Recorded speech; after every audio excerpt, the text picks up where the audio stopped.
1 second. Forgot to turn on the wireless mic, so we gotta use the regular plug-in mic for up until it gets detected. What's up, everyone? Happy Wednesday. How are y'all doing? Okay, let me see. Come on, wireless mic, and get picked up.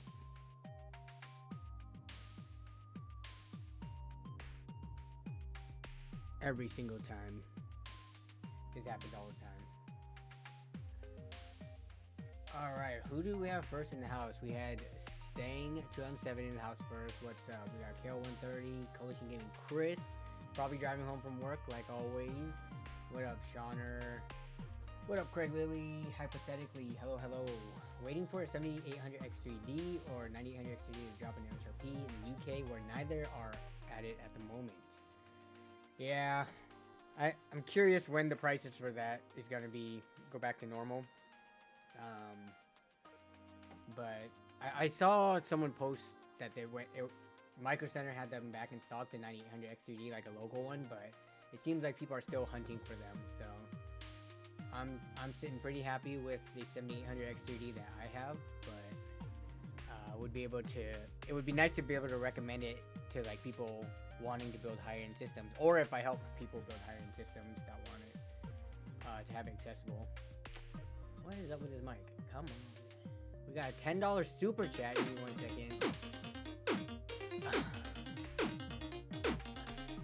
second. $10 super chat from Taco Mad. Love all your content, man. Keep up the good work. Thanks for the kind words. I appreciate that. And thanks for the super chat. Stop being not loud. Oh no. Uh-oh. Why is this not?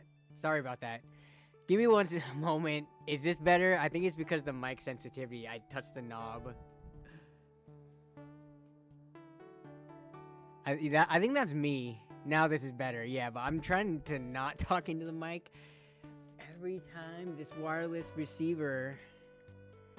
See, this is why I went to wireless.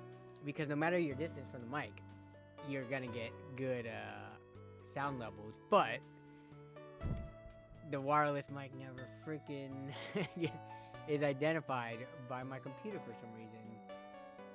Test. Oh, there we go. All right, we should be back to normal now. It sounds gonna be a little different. Sorry for everybody who turned up the volume, because now I might be a little extra loud with your volume up, but now it should be more consistent. But again, Taco Matt, thanks for the $10 super chat. I appreciate it. Your ears, exactly, Craig Lilly.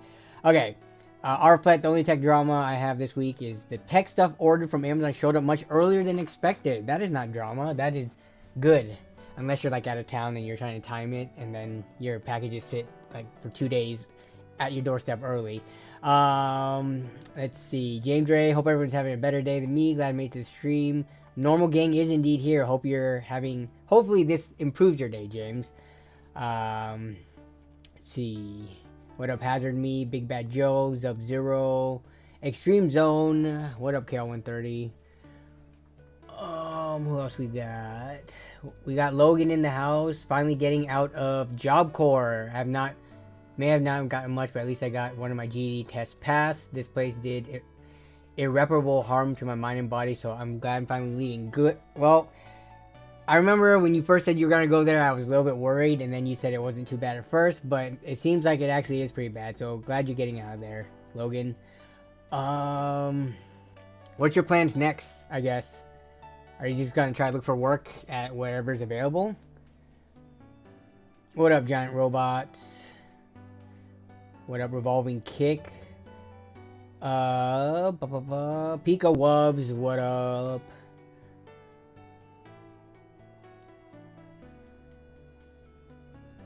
What up, HD Z77? What up, Akata? Okay, so this stream is actually going to be pretty chill. Not a ton of stuff going on in tech news. We do have Battlemaids dropping in 2 days. So on Friday the 13th. So this coming Friday is Friday the 13th. Ooh, bad luck.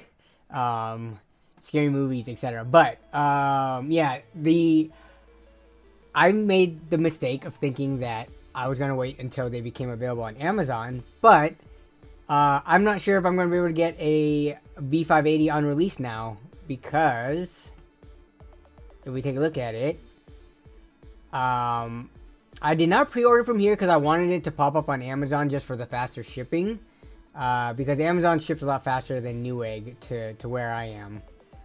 And if we look over on the Amazon listings, if we look at B580, there's no listings for the what's it called? The AIBs that we are all familiar with. There's this Wheelow Gunner brand, which apparently they made Arc A series cards as well. But look at these, man. Okay, I will say these do look really cool. Like, look at this. This looks like an absolute unit of a card. Nice blocky, like, you know, 3-fan card. This is clean. I actually wouldn't mind something like this, but I'm not gonna pay $400 for a $250 card.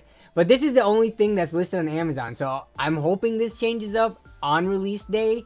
But this is all we have here. They have this clean white one too, but who's gonna pay $409, like the cleaner, for a white, even though this is a very clean looking card? Yeah, this brand is apparently legit. Like, if you look them up, Wheelow Gunner. Yeah, so they had, where are their other ones? So they had like the A380s, A770s and stuff. I think they were overpriced for this gen of cards too. So they are seemingly legit. I don't know anyone who actually has one. Anyone in the chat own one of these or knows someone who does? But I didn't really come across them until trying to pick up a B580. But that's all we have listed here. And then we have RX 580s, which is not even relevant. So yeah, I'm really hoping these, I want to get the Founders Edition though, one, or the limited edition, because that's like the OG, you know, Intel. This is equivalent to NVIDIA's Founders Edition. So I think over time they will become more rare. And I actually am planning on using this in my main system. So everyone's asking, like, what's in your system? And since I moved on from the Arc 770, I temporarily have an NVIDIA card in that I threw in for the LAN party. But I'm planning on getting a B580.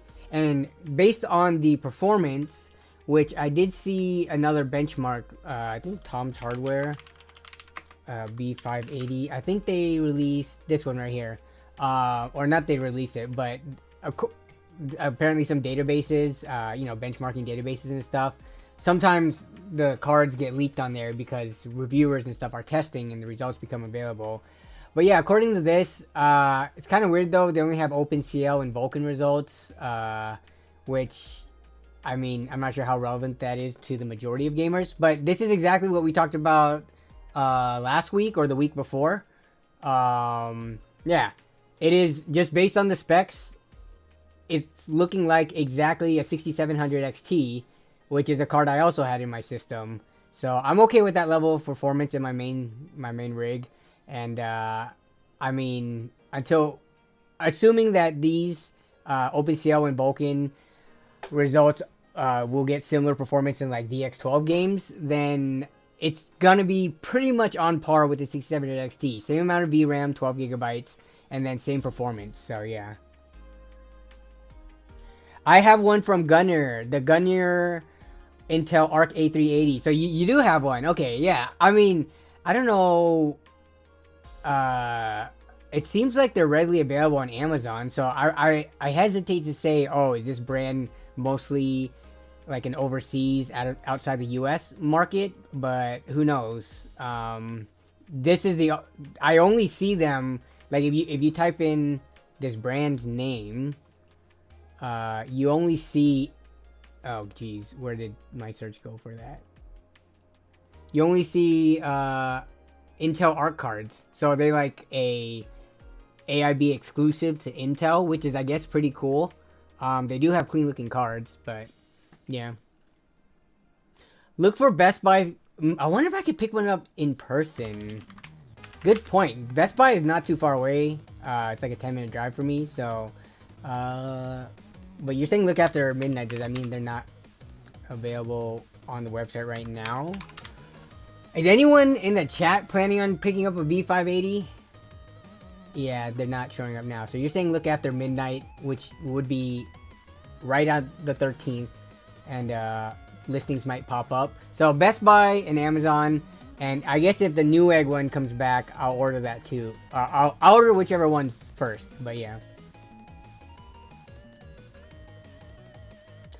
Likely a sub-brand. Let me see. Do they have like an official website?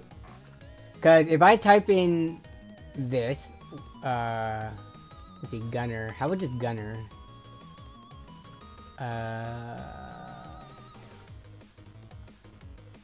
Graphics card. Gunner.cn. Okay, so it is Chinese. Let me translate it to English. But it seems it's kind of overpriced on Amazon, but it is on Amazon. They have multiple offerings on Amazon. So yeah, this is a company based in China. Okay, not too surprising. Kind of would have guessed that already, but they do have clean looking cards. So yeah.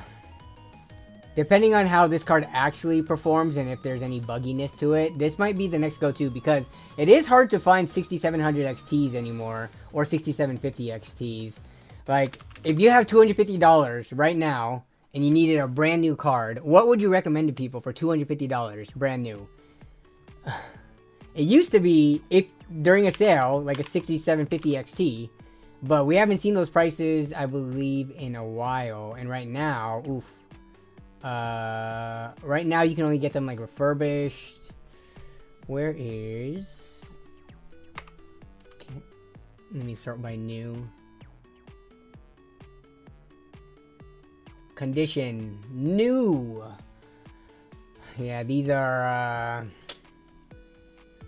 the lowest price one is a $320 one. So that's a pretty big markup over $250 if there's going to be an alternative from Intel. So midnight live stream from Best Buy. I don't know if they're even going to have it. Doing a live stream is kind of questionable too, because I don't know how that all works with regards to like just like, you know, capturing everybody on camera, and if people don't want to be on camera, etc. It's very different than doing like a one-on-one meetup.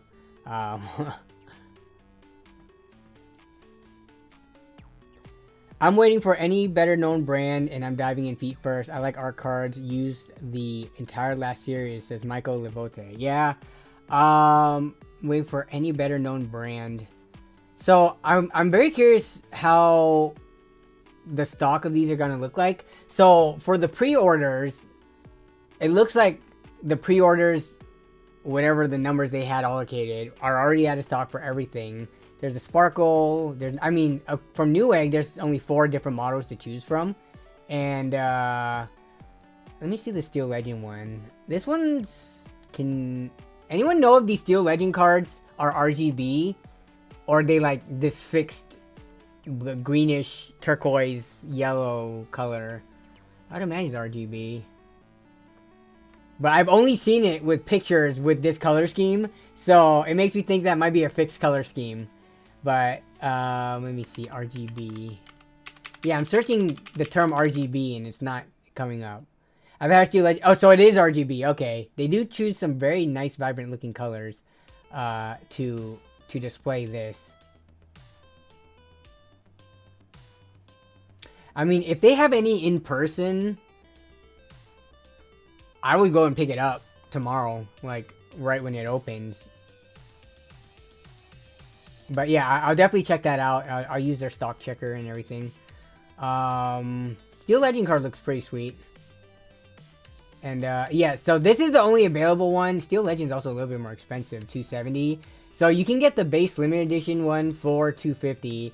This one is available. I could order it or put the pre-order in, but I'm not really a... This is like a pretty clean... I think this Challenger card, I will say, does look better than some of their previous ones. And he's even got what it looks to be an RGB strip a little bit right here, this strip. But for something like this, I would want a limited edition one.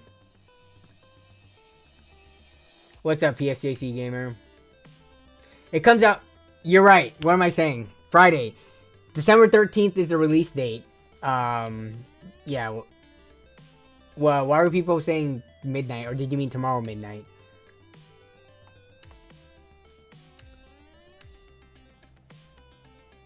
Let me read chat real quick. I have a 6750 XT. They are really a genuine card, to be honest. But I'm about to upgrade to a 7900 XTX in a few days. Huge upgrade. Congrats on that. Yeah, I mean, I'm so curious to see the day one reviews of these things. I got a phone call I actually gotta take. Give me 1 second. Then I gotta mute the mic.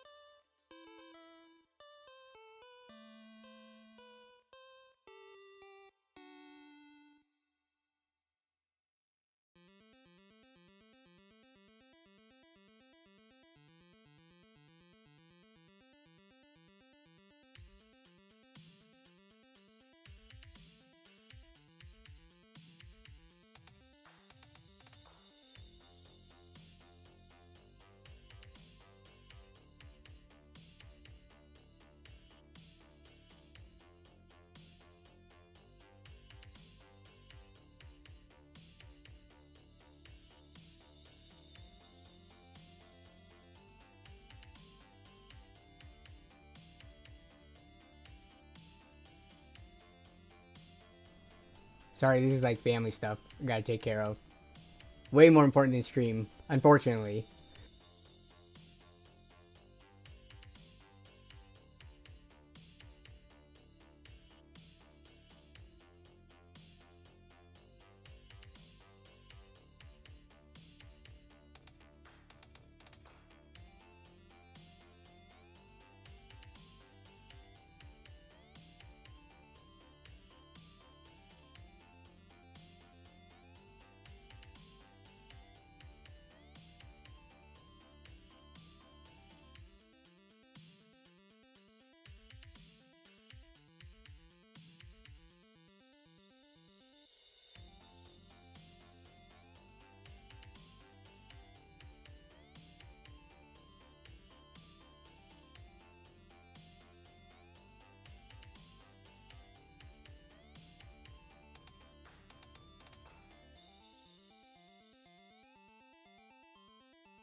Sorry about that, guys. Yeah, we've been going through some family stuff. It's health related issues with family member, very important family member. So just been trying to navigate that. But all right, should be good now. Let's see. What did I miss? Hey, what's up, Damien?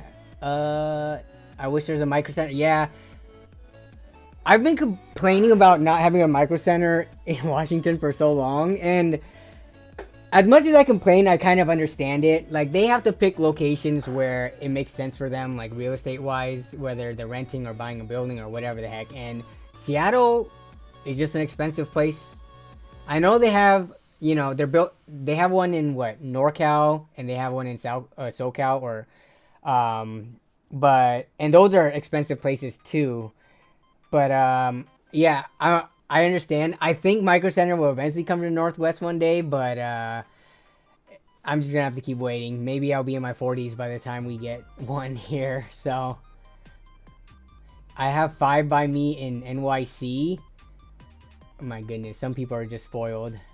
Micro Center is magical like fries used to be before it went downhill. True. Honestly, if we never get a Micro Center, as long as Best Buy kind of keeps stepping it up, which I feel like Best Buy, you know, since I've been doing YouTube, they have gone upwards in the trend of PC parts availability and selection. So if not Micro Center, but if Best Buy can just continue to keep the trajectory as a brick and mortar available to me for PC parts, I wouldn't mind. But the thing about Best Buy, I feel that is, they have a lot of selection, but a lot of it's online. Going in store is definitely a more limited selection. Most of the listings, when I look for stuff on Best Buy's website, a lot of the stuff is not like pick up same day near me. It's like shipped out. So yeah, I don't know. I feel like Best Buy, every Best Buy I go in, the computer section is relatively small because it's not a complete store dedicated to it, right? They're mostly like, I don't know, TVs, washer and dryers, refrigerators, home appliances and stuff now.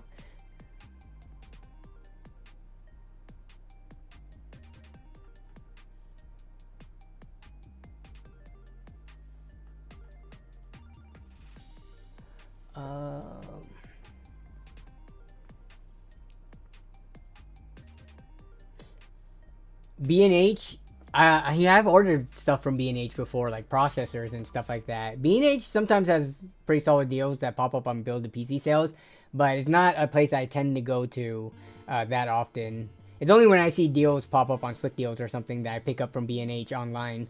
But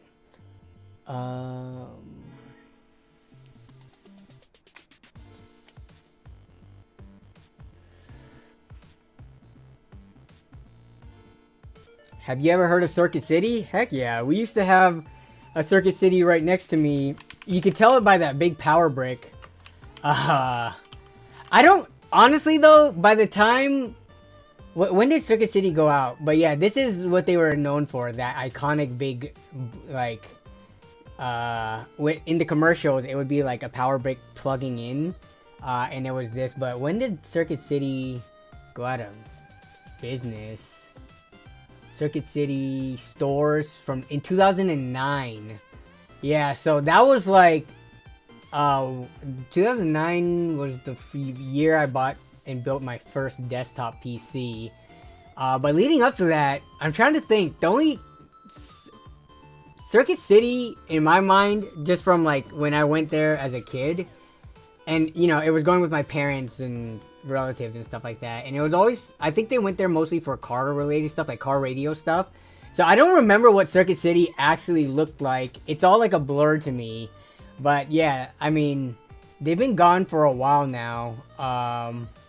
But I was definitely not into PCs at the time I went to like a physical Circuit City. So I don't remember like what that portion of the store would have looked like, if they even had anything. And then yeah, Tiger Direct, when I like was getting into PCs, I feel like Tiger Direct was decently competitive with Newegg. I was buying stuff from Tiger Direct quite a bit, parallel with Newegg. But then all of a sudden, I don't know what happened. Rip Radio Shack as well. Yeah, all these electronic stores. All we have left is like really Best Buy. I mean, some people have micro centers, but we're talking about like nationwide. And I think is Best Buy. I would imagine Best Buy is in every single state. But yeah.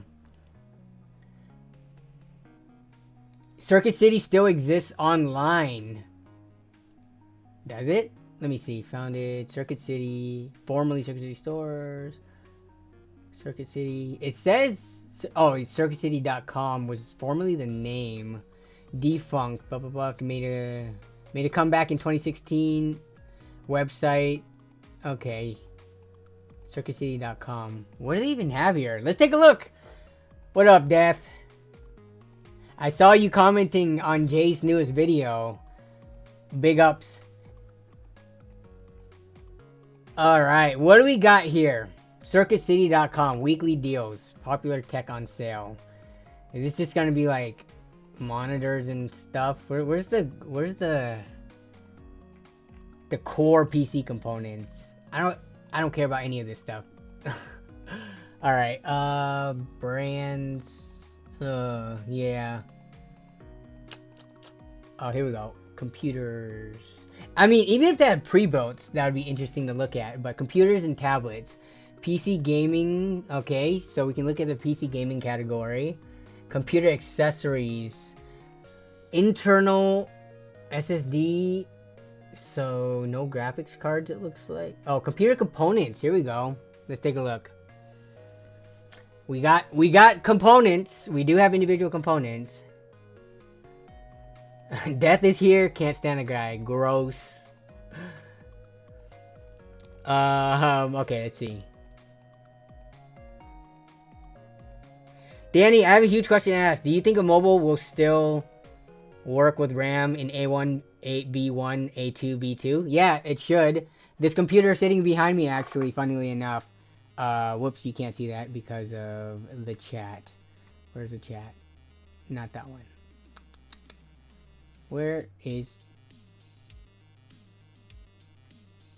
There it is. Yeah, this PC, the RAM in it was populated in A1, B1. This is an older board. This is a Z97 board in here.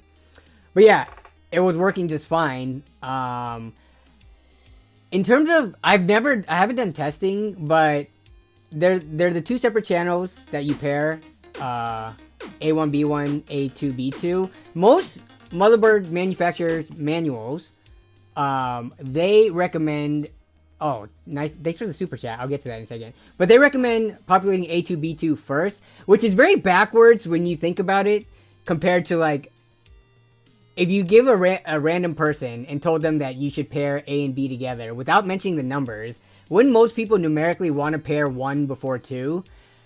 I've seen very few motherboards where the manual actually said to populate something other than A2, B2. But you should be fine doing either or. Speed differences, that I'm not too sure about. Like, does A2, B2, is it faster in any way than A1, B1? But in terms of like stability wise, running into any problems, not booting, I don't see any reason why A1, B1 would not work. I've had it work in plenty of old motherboards that I've done, or I've used, but yeah. I bought a let's see, I bought a B550 board for 40 bucks and A2 does not work, but you have the other 3. Yeah, I mean, it should be fine to use A1, B1. I think it was the Hero Alpha Mobile wanted A1, B1 first when I built with it. Yeah, I've seen, I can't think off the top of my head, but I have had motherboards where it was funny because I think I made a video on it and some people pointed out, oh, you have the RAM in the wrong slots. I think it was a Gigabyte board, but this was like years ago. And then I looked up the manual and it says populate A1, B1 first. And I was like, bro, the manual even says this. So a lot of people are familiar with populate A2, B2 first. So much so that they were trying to correct me even though I did it right. So there's that. But yeah, you should be able to run that just fine. And for 40 bucks, I would buy that with one bad memory slot. Okay, where did that... Wait. Where'd that donation come from? Braythorn. What's up, Braythorn? What up? Okay, but I need to... Where did that lead donation come in? Was that a PayPal donation? Oh my goodness. Give me one moment. I can't...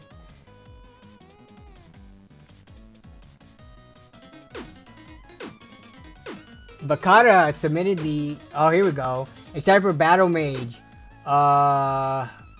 Thanks for the super chat. I appreciate it.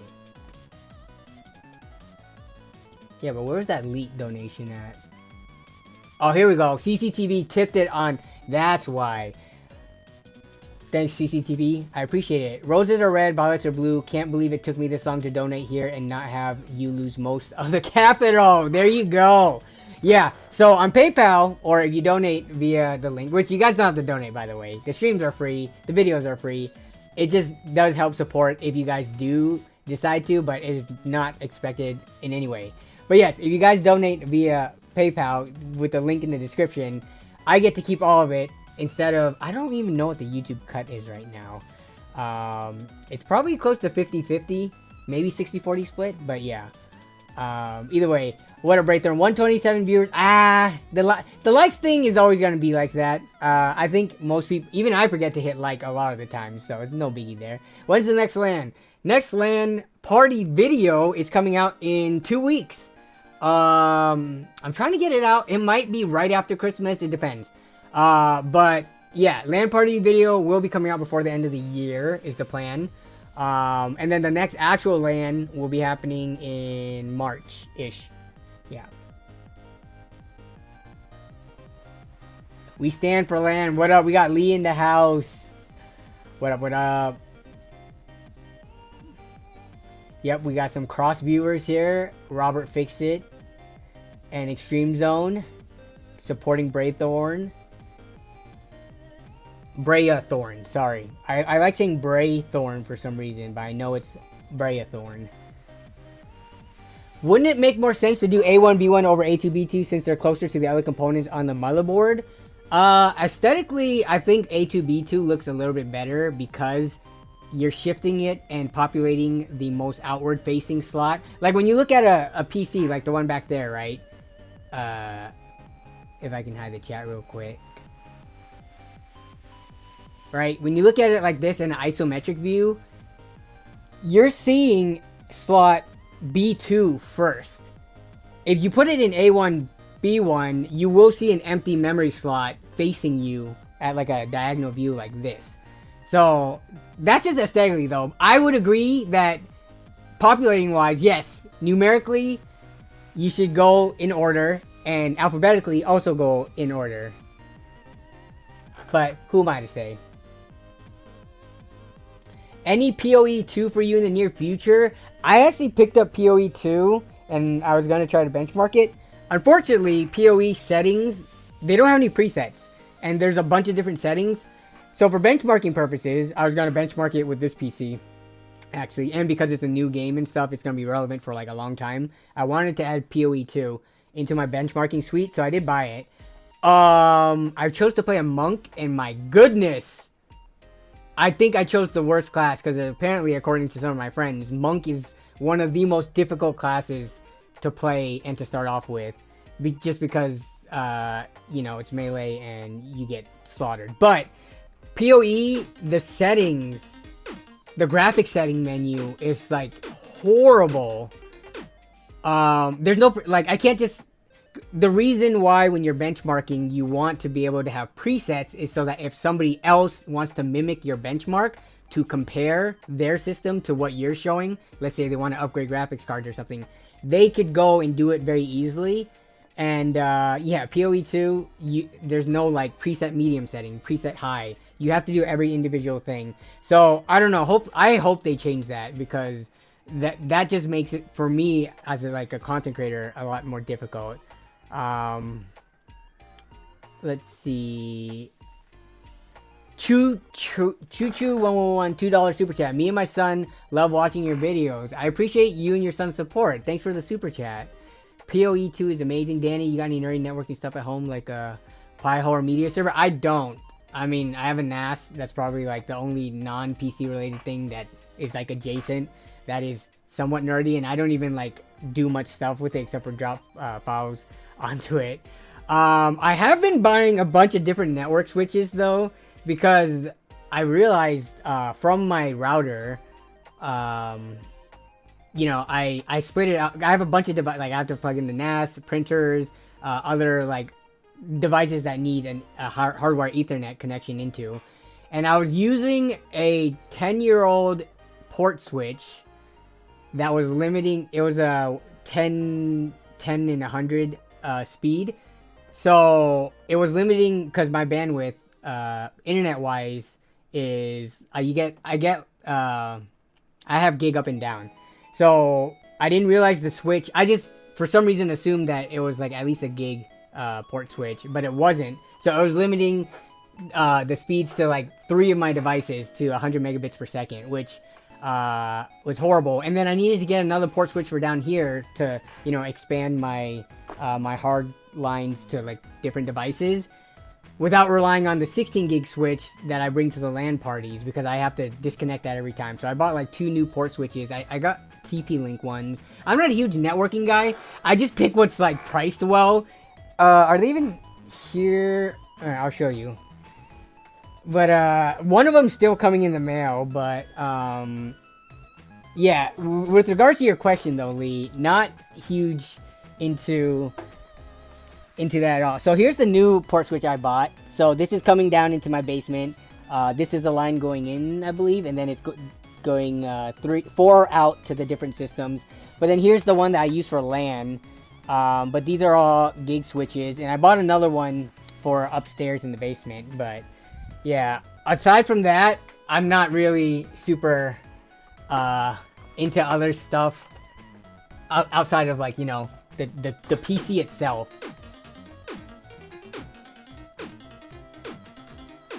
I'm not going to CES. Yeah, there's other real life obligations that I have in the coming year, and yeah, I'm not going to CES. I kind of want to, because I found out that a lot of my other buddies are going. I'm assuming you're gonna go. Like you go like every year, right?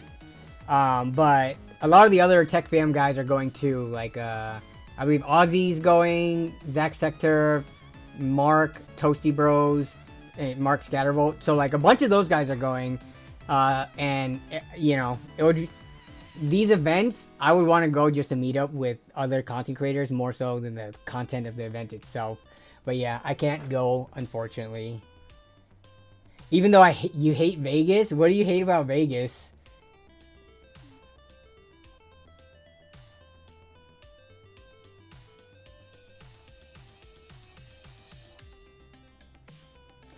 Ed Dillinger said that you go to one CES, you've seen them all. I mean, there's always new products, right? So it depends on how exciting and innovative of new products that they release. But, how did we get so derailed? We were looking at Circuit City PC components. Okay, let's go back to Circuit City real quick while I still try to continue with the chat.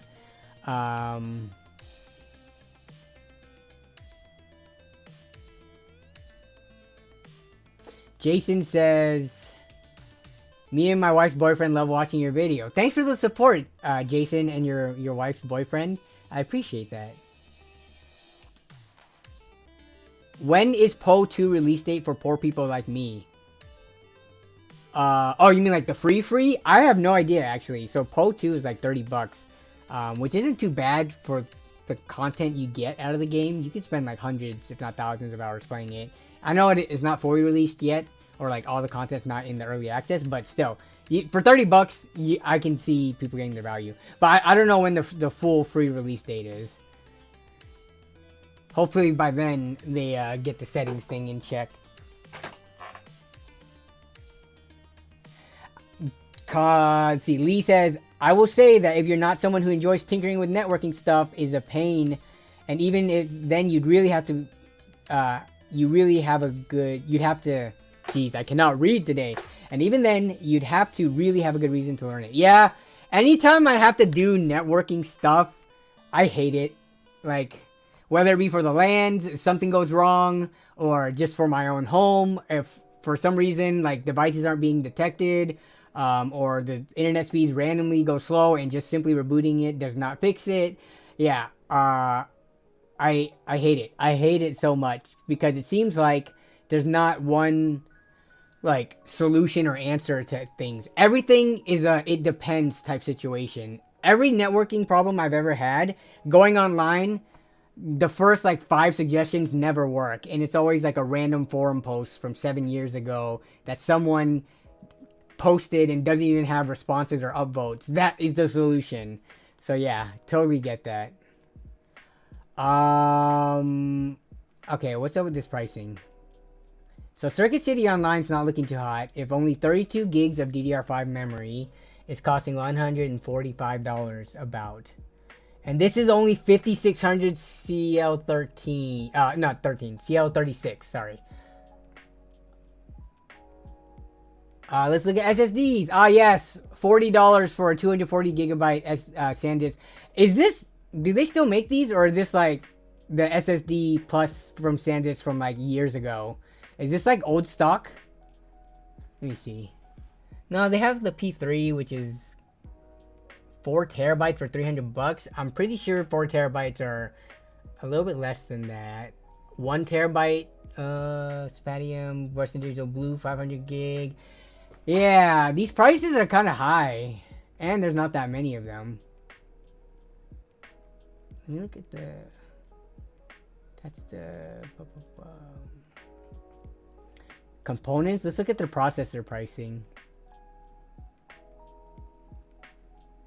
Yeah, so CircuitCity.com still exists, but their prices are out of touch, or nobody has touched this website for like a long time, because who's paying $232 for a 12500? I mean, the newest processors they have on here are 12th gen. Yeah, 460 for 12700K. Yeah, they are. Okay, let's look at graphics cards, video and sound cards. Are we even gonna find? Ah, here we go. GT 730s, nice.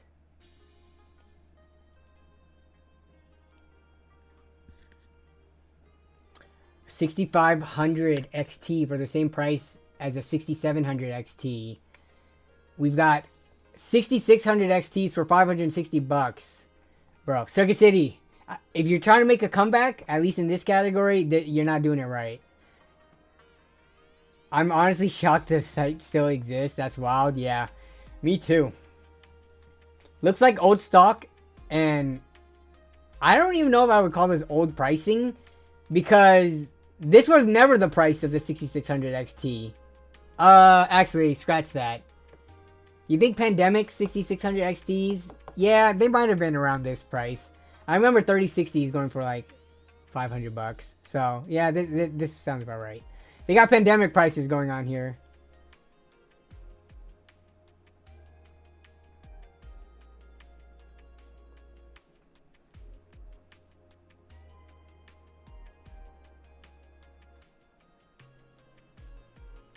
Jason is trying to do Computex this year, but down to do CES next year if you want. Yeah, I would definitely split a room.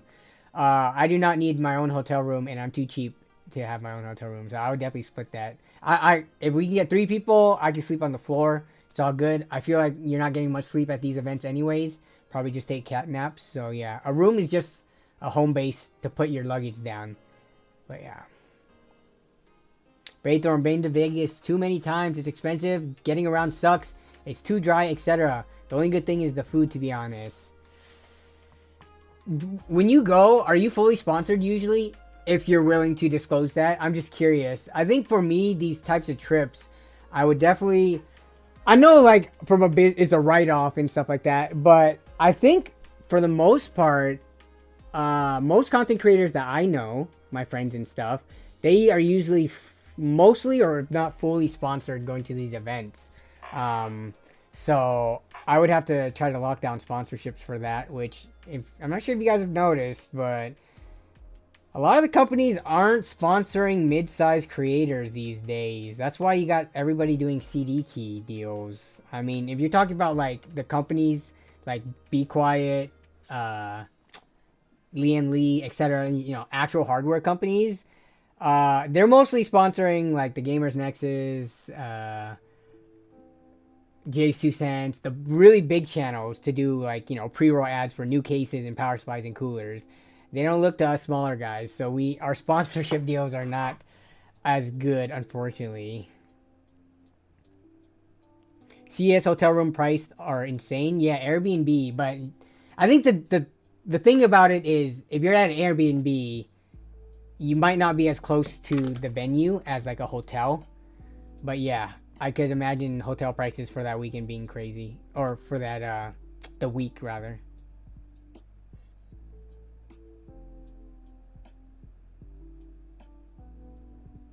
Next video is coming this weekend, actually. It has to do with this build sitting right next behind me.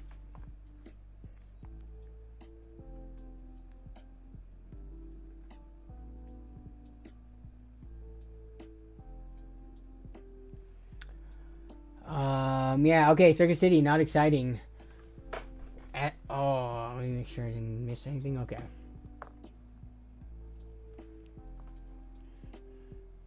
This is going to be a pretty chill stream, because again, not a ton of exciting tech news this week, like compared to last week anyways. Last week, I mean, we do have Battle Mage coming up in 2 days, so that will be exciting, but we'll probably talk about that next week. I don't even know if I'll have the card in hand by the time next week's stream is, if I buy it on release tomorrow, unless Best Buy has one.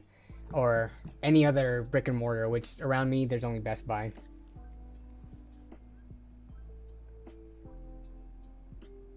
I booked downtown Vegas motels for CES. A bit cheaper, but not as much as they are normally.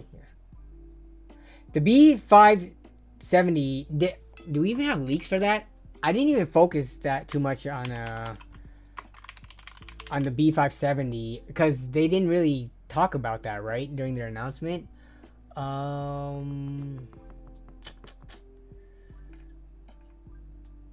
during they only had B580 numbers, so I guess we could look at the actual. Do they have the specs? Okay, just quickly looking at the. I mean, it's looking like 15 to 20% less performance, if I had to guess. So 15 to 20. Okay, let's look at the price. 219 divided by 250. So yeah, that's about right. I don't know if I would call that horrible performance. If it is 15, so 220 versus 250 it's about 13% cheaper.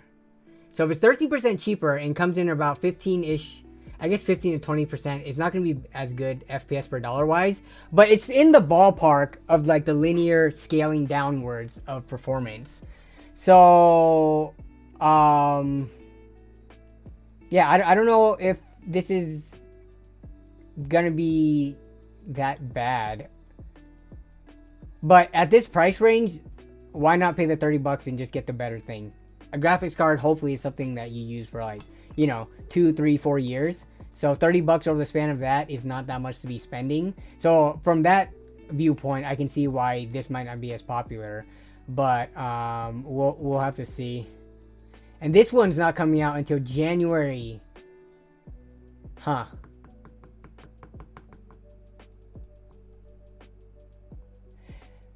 $10 of VRAM isn't too great going into 2025. I mean, for the price, it isn't bad, but long term could be better.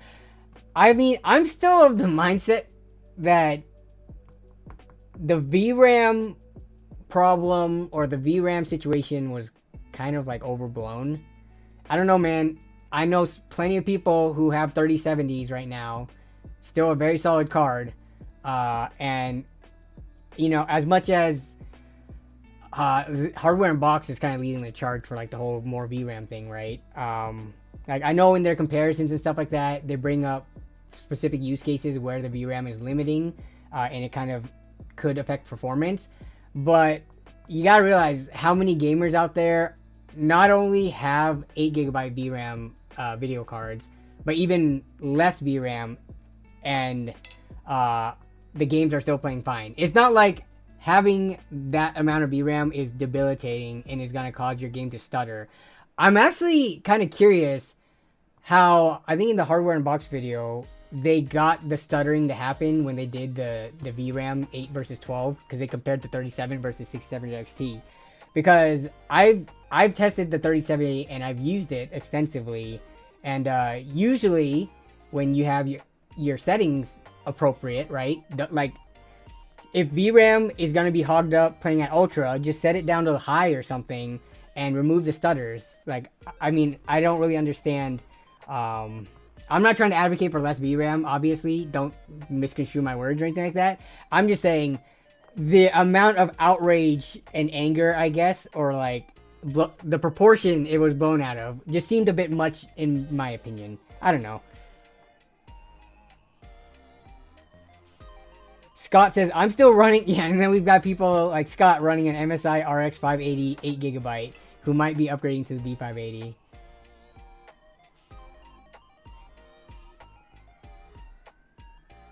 It does depend on the games that you play, to be honest.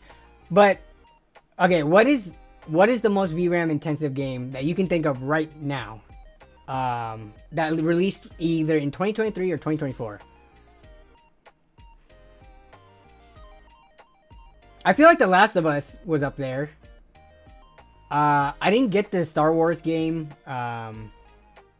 But what games can you guys think of? The Indiana Jones. Alright, so this game kind of caught me off guard. I started seeing stuff for the Indiana Jones game. And I'm not a big Indiana Jones person. Like, I don't think I've seen a single Indiana Jones movie. Is that true? I've seen parts of it, probably, like if it was on, you know, for whatever reason. But I don't think I've definitely never seen one of these in movies, and I've definitely never sat from start to finish to watch it, like, intentionally. So I had the Indiana Jones, or was it even an Indiana Jones Lego kit, or was it just an Egyptian themed pyramid Lego kit? But either way, this game, I started seeing a lot of stuff on my social medias, Reddit, YouTube on it. Is this like gonna be a pretty popular big game, or is this just kind of like a neat? I'm kind of categorizing this in with, like, you know, Guardians of the Galaxy PC game or something like that. It's just some kind of IP game that is releasing that's not gonna, like, you know, be well regarded like years into the future. But I don't know. Like, what is your guys' take on this game? But so you're saying this one is pretty graphics intensive and VRAM heavy.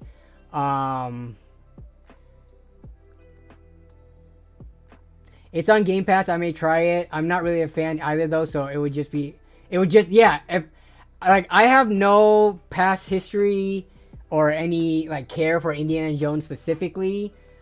So if I got this, it would just be for, like, the technical aspect of it. But, yeah, this just seems like one of those meh releases. It's just one of the games that is very forgettable. But, I mean, it's brand new. What? It's like 3 days old.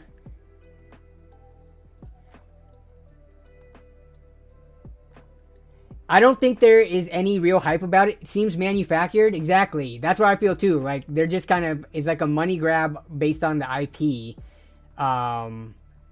Compared to, you know, whatever other games have released in the past year. Like, so even if it's a technically hard to run game, like, when I add games to the benchmarking suite, I want them to have a little bit more staying power, not just something that came out, it was popular for the first month or two, and then everyone forgets about it.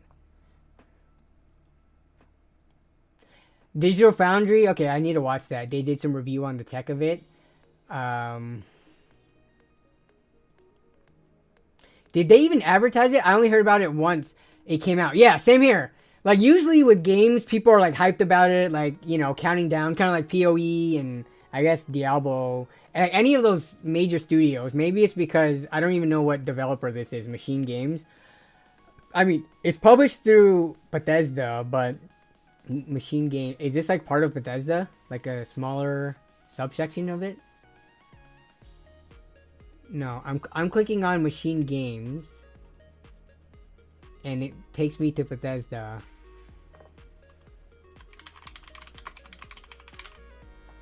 Machine Games. Swedish, okay. Founded in 2009, former employees of Starbreeze Studios. Pitching games, develop entry, okay. So they've worked with Bethesda before. But they aren't officially... Oh, they were acquired. Oh, wait, no. Wait. Yeah, it looks like they were acquired. Even though it doesn't say, like, parent company or anything over here. Okay. So, I mean, it's seemingly from and has the backing of a pretty big studio. But still, I definitely did not hear anything about this. The 2060 Super is the min spec. Let's look at the specs. Spec requirements. Alright. Minimum a i7 10700K. Huh. 16 gigs of RAM. Okay, that's whatever. 120 gigs. Oh my goodness. You know what pisses me off? Call of Duty and how much space they take up. And their Call of Duty HQ. And then once you're in that, you have to launch the different individual games. That's like... Oh my god, I hate Call of Duty so much. But everybody plays it, so I gotta test it. But 2060 Super or RX 6600 min spec. I mean, that's the minimum. I'm pretty sure it'll run on worse hardware. But they're saying they want at least a 1270K. This isn't even... Okay, this is weird. The minimum to the recommended... Usually there's like a bigger gap, I feel. Like the processor, you're looking at 2 generations, really 1 generation if you don't count, you know, 10 to 11 TikTok. They're kind of paired together, similar performance-wise. It's really a new generation. So you could argue this is like only 1 generation later, at least 1 socket later. And then this is a bigger jump, I guess, 3600 to a 7700, and then the graphics card is a pretty decent jump too. But yeah. Huh. And this would be playing at ray tracing required. SSD required. I don't look at the specs requirements of games often, but I'm not sure if I've seen this before. SSD required and hardware ray tracing required. That's kind of interesting to see.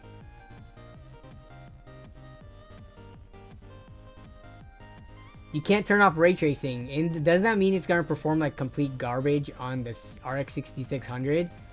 Just because that was capable of ray tracing doesn't mean it should ever be played with ray tracing enabled. I don't know. You can turn it off? Yes, you can't turn it off. I'm getting mixed signals here from you guys in the chat.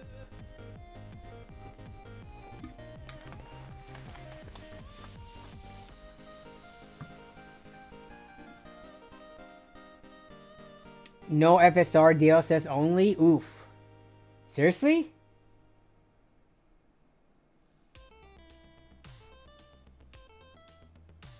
I feel like they would struggle then. We can only turn off path tracing.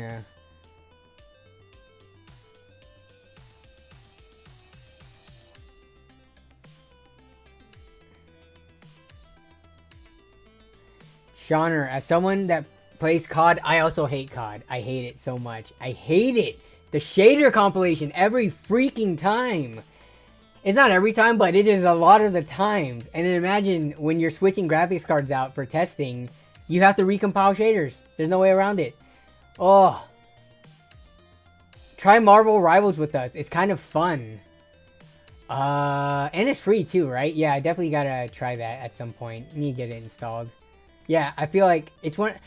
I was never a huge fan of Overwatch, but when you have a group of people who are down to play it, it makes it more fun than playing randos and random matchmaking.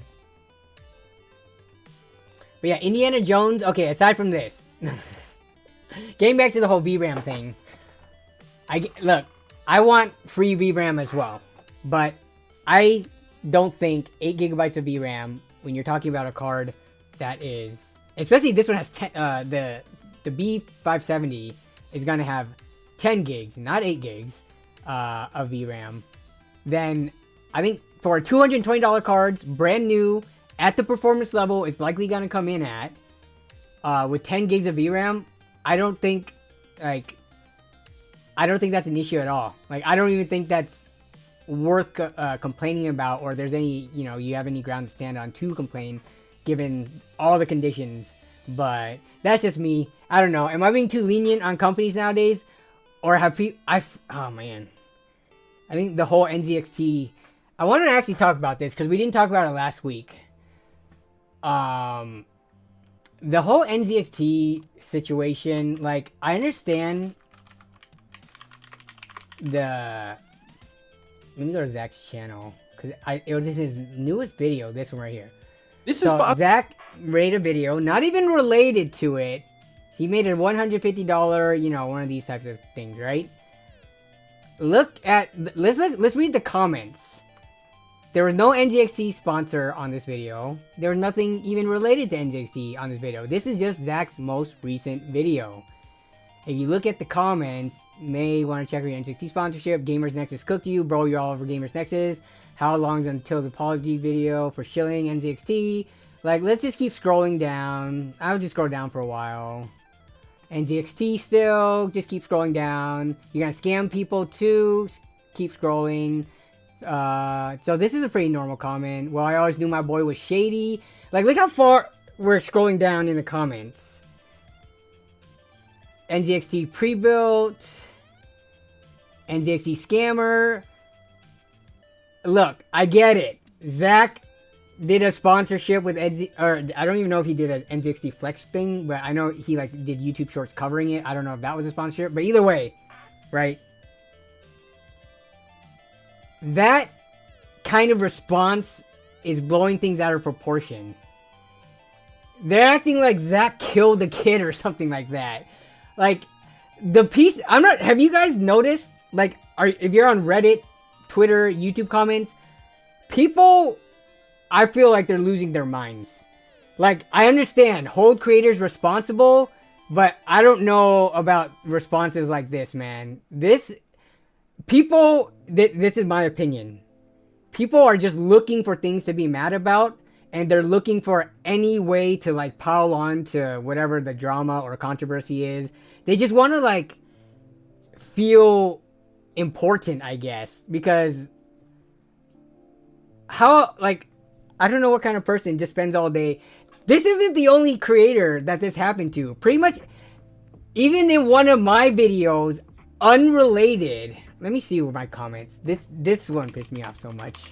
If I can find it. Was it this one? In one of my new comments, I could not believe it when this person left this comment.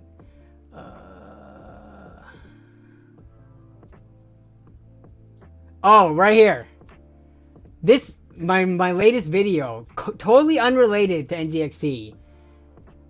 Love your videos, but I assume you've dropped NZXT too? What does that have to do with anything? And who cares if I decide to personally drop NZXT now or for forever? Like, are these people just so tied up in controversy that they just have... I guarantee you this person did not only just go to my video and ask that. They went to every content creator that they know of and asked, did you drop your NZXT sponsorship too? I don't think it's that serious. We've talked about this already last week, so I don't want to harp on it a bunch. But yes, NZXT, they messed up. One of the services or, programs that they had, in the grand scheme of things of everything they had, they messed up. But that doesn't change the quality of their cases. That doesn't change the qualities of, their power supplies, coolers, whatever the heck. So, I don't know. The internet, especially the PC community, in the last few years, man, it's gone... Not y'all, because y'all seem pretty, reasonable. You guys didn't hit me up saying, did you drop your NZXT sponsorship in the streams and stuff? But the people in our community, I think they've, lost it. The internet has been rabid lately. And it's not even just with PC tech. Again, the whole Marquez Brownlee thing, that thing's still going on. People still, mad at him for, he sped on camera, etc. There's appropriate levels of being disappointed and angry about. But the way that I've seen the internet act the last, few months with whatever controversies, it's gone way too far. Yeah. The internet has been rabid just always. I mean, I guess because now it's encroaching more, I feel, into the spaces that I hang out around in, the tech and the PC tech space, and I'm noticing it more. I agree with you. The internet has always been pretty bad, but seeing it seep into the communities that I'm in, it's not it's not something I want to see. It is easy to hide behind the screen. Yes, everyone is a freaking keyboard warrior, and they won't say half this stuff to your face. It's getting tough. It's getting tough with PC tech. MKBHD should be held accountable for speaking like that, but spamming his comment section isn't gonna help much. And I think he learned from it. If people don't think he's learned from the situation, then y'all gotta screw loose in your head or something. Because if you don't think, I'm pretty sure his mental health has actually probably gone down due to the whole situation and all the comment spamming on every single Twitter post, every single Instagram post, every single, YouTube post. And this isn't me trying to defend a tech millionaire. This is just me from a content creator standpoint. I am so curious when I'm going to slip up. One day, I'm going to do something accidentally wrong. And even if it's not something that's super bad per se, if the internet decides they want to cancel me or to just go all out and just nuke everything that I have, they're gonna do it, and I can't do anything about it. Zach is probably the content creator friend closest that I know of that it has happened recently with the whole NZXT thing. I'm trying to think. I don't think anyone else really has had or has been caught up in this type of controversy among my tech friend group. Yeah, you promoting Dino Nuggets is your slip up? I know, man. Some health nut is gonna cancel me saying his LAN party stories are irresponsible, promoting poor dieting and sleeping habits and stuff.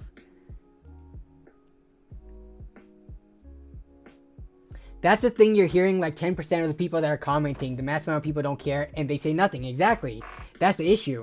And it's because if you say something, you're considered a simp or a millionaire sympathizer, or I have left comments saying you guys need to get over this and stuff with the whole MKBHD controversy, and people are like, why are you defending a millionaire, bro? He don't know you. And I'm like, bro, I cannot.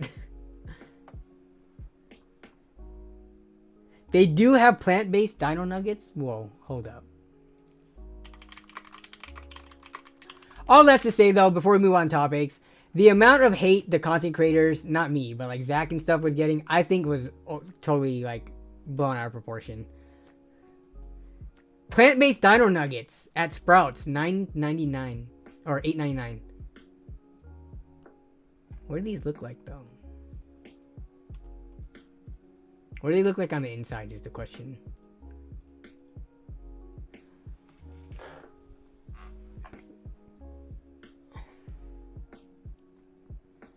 Danny from Nerd on a Budget gave away GPUs with only 8 gigabytes of VRAM in 2025. What a monster, I know, right? As I use a 3.5 gigabyte graphics card sitting back here. Bro. Actually, can I pull this up? Let me see. Let me see.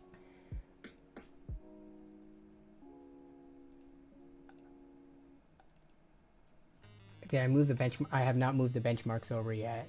Yeah. I was going to show you some benchmarks from a GTX 970 that I was running. And for people complaining about 8 gigabytes of VRAM, this GTX 970 was chugging along in modern games.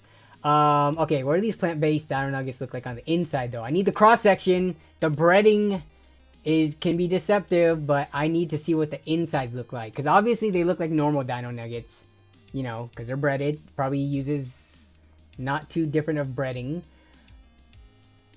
Plant-based Dino Nuggets. TikTok. Ew. No. We do not TikTok.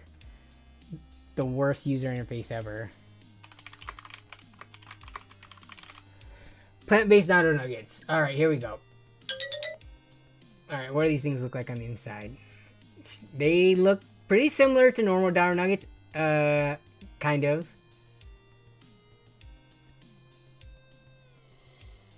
Show me the cross-section. With some mac and vegan cheese, maybe?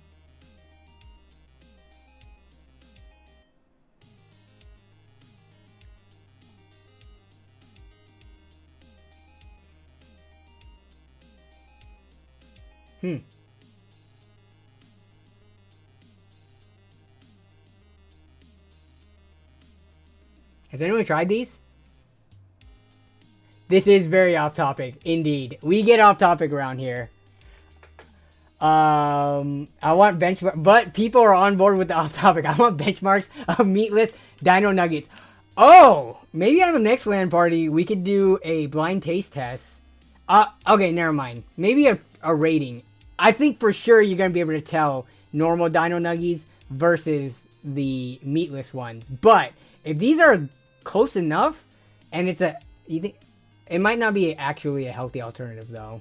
Because even though just because something is vegan or vegetarian, it doesn't mean it's actually healthy. It would depend on the rest of the ingredients in it. But yeah. Who eats Dino Nuggets in 3 bites? One for the head and the rest goes in the second bite. Or the whole thing in 1 bite. No! Dino Nuggets is the main subject of this channel. I mean, if that wasn't the case, what are these? I mean, I have Dino Nugget emojis in the, for the membership chats. So, no, but, okay, let me see. Let me post this to my friend group, my LAN group, and then we'll see what they have to say.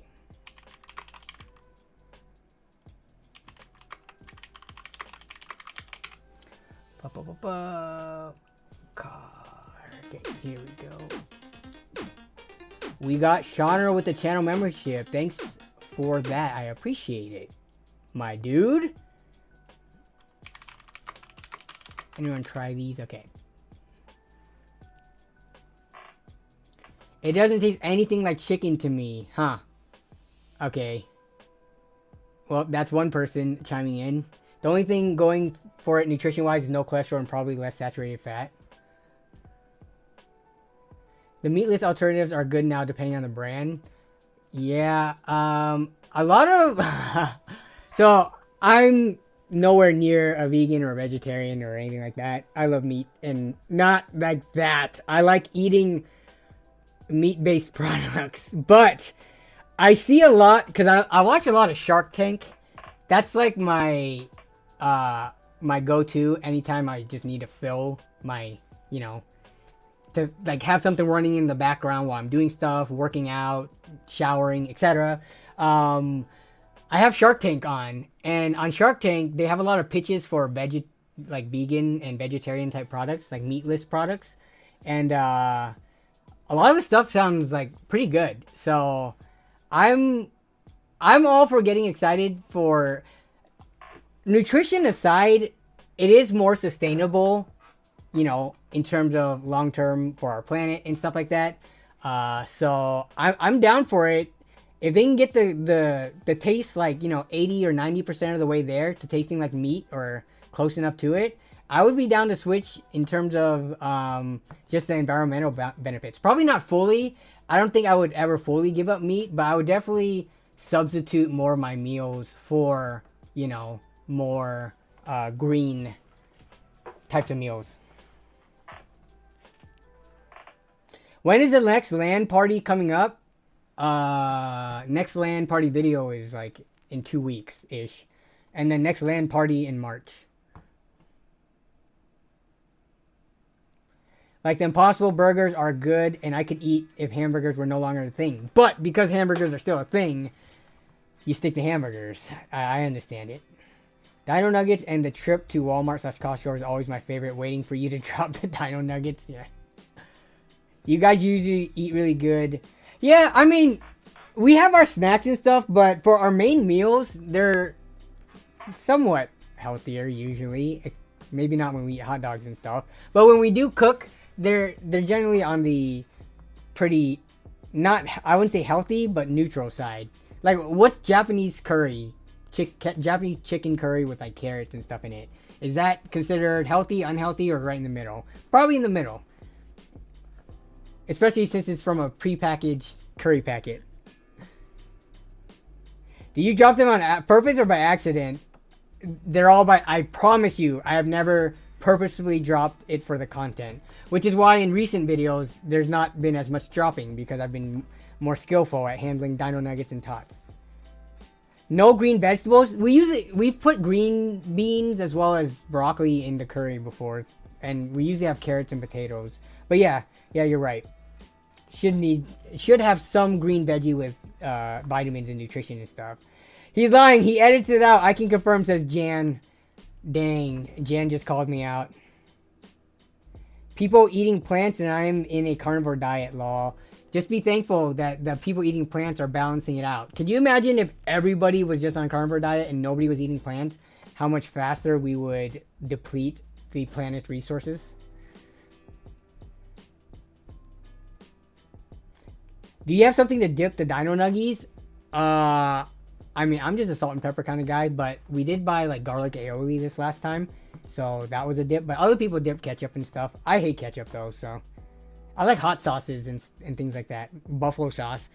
If I had buffalo sauce, I would dip the Dino Nuggies in it. But yeah, this next LAN party, y'all gonna eat fried chicken and pizza all weekend. We have had fried chicken from Jollibee's, and we do pizza every single LAN party. At least for the last like 6 or 7 years. I don't know if the beginning LAN parties we always did pizza. I think we didn't for like the first one. Talking about all this fake meat as I cook 4 steaks. I know, right? I do like me a good steak. Okay.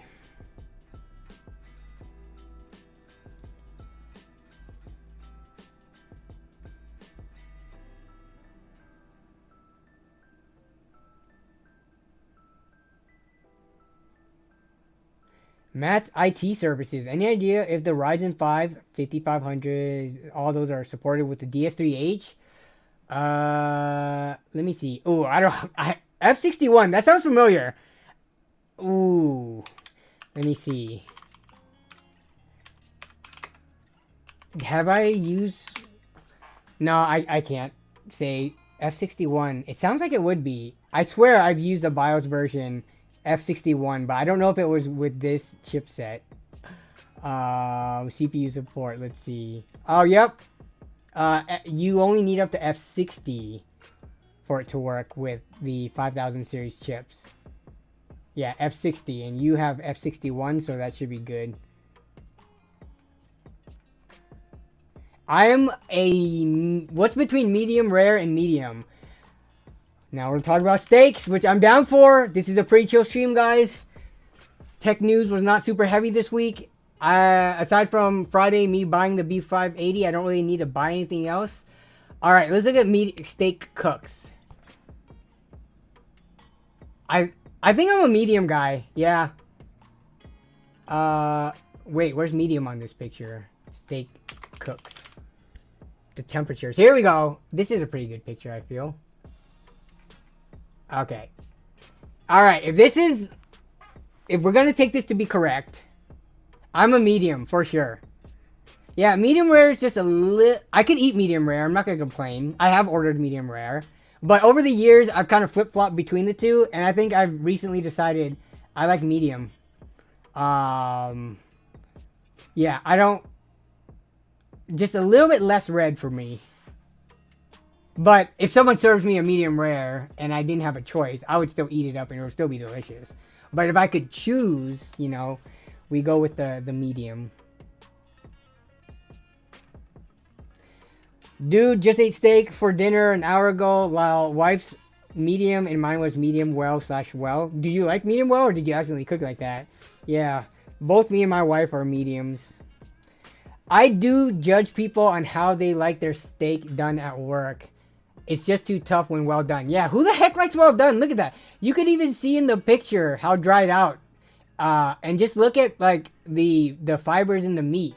This looks like it's damaged, if anything. Like from the knife cutting through it, because it's so cooked, you don't get as clean of a cut. Yeah, not. I think the only time you should eat well done is if you're cutting it into small little bits, you know, for like a steak salad or something maybe, and you want it to, you know, make sure it's fully cooked all the way, and or if you're pregnant, I guess.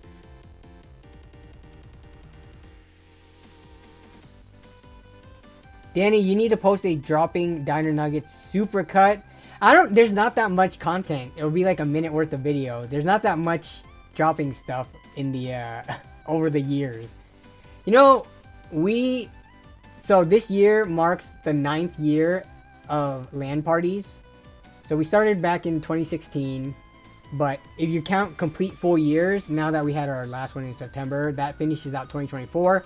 That is the 9th complete year. So we are entering the 10th year of LAN parties documented on the channel, which we're going to try to do something special for. So, I mean, that's not going to be until next year. So it's a while out, but sometimes I just think back, I'm like, how have we been documenting LAN parties for this long?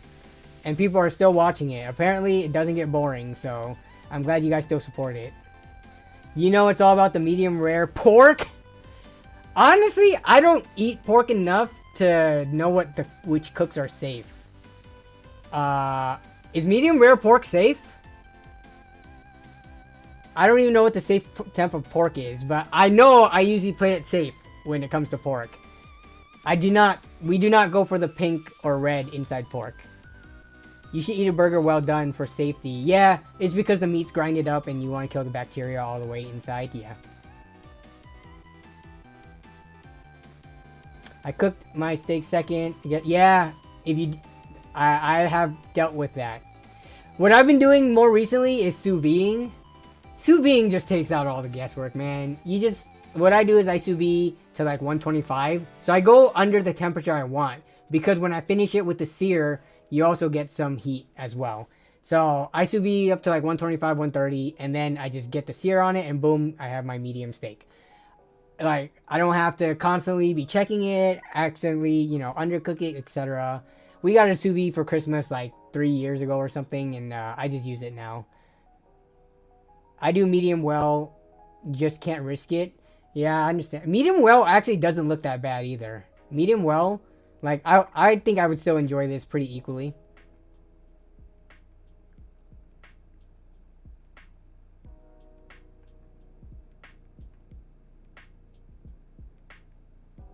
Between medium well to well done for extreme zone. Okay, so more on the cooked side.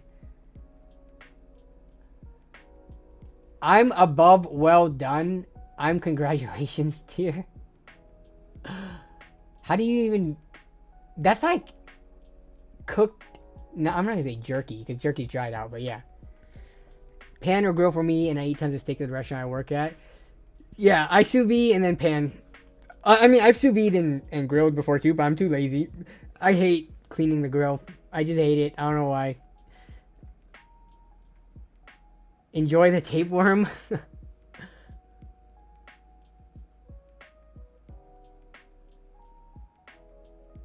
I found your channel because I was looking for LAN party videos. There are other people making LAN party videos, but not on a consistent basis. I am the only channel that I know of doing it, but I have seen there are people still posting, like, you know, their one-off LAN parties in the last year or two. I check out other channels' LAN party stuff as well, It's pretty interesting to see how other people document theirs and how they set it up. So I love seeing that. But yeah, pork and rare sounds like a no bueno. Exactly. Pork roast medium when you plan to make twice wooked pork. I've never heard that. Twice wooked pork. Is that a cooked? But the C and the W are nowhere near each other. I thought it might have been cooked. Oh, you meant cooked. Okay. Next LAN video is in like 2 weeks, guys. Before the end of the year. Everybody will be on holiday, Christmas break. Y'all can enjoy it. You can binge watch all of them. And leading up to it. Yeah. Look at pork. It's like, they all look the same. These all look... Oh, okay, not really. These two look pretty similar. But yeah, I can see there's no like pink strip in the middle here. I think I'd normally take mine up to like around this range, medium well. Whatever, I have a thermometer, a digital thermometer. It has like the different meat temperatures on there. I just follow that because I cannot remember this stuff. I don't eat pork enough. Pork is our definitely least eaten type of meat. We go chicken first, and then probably beef, and then pork.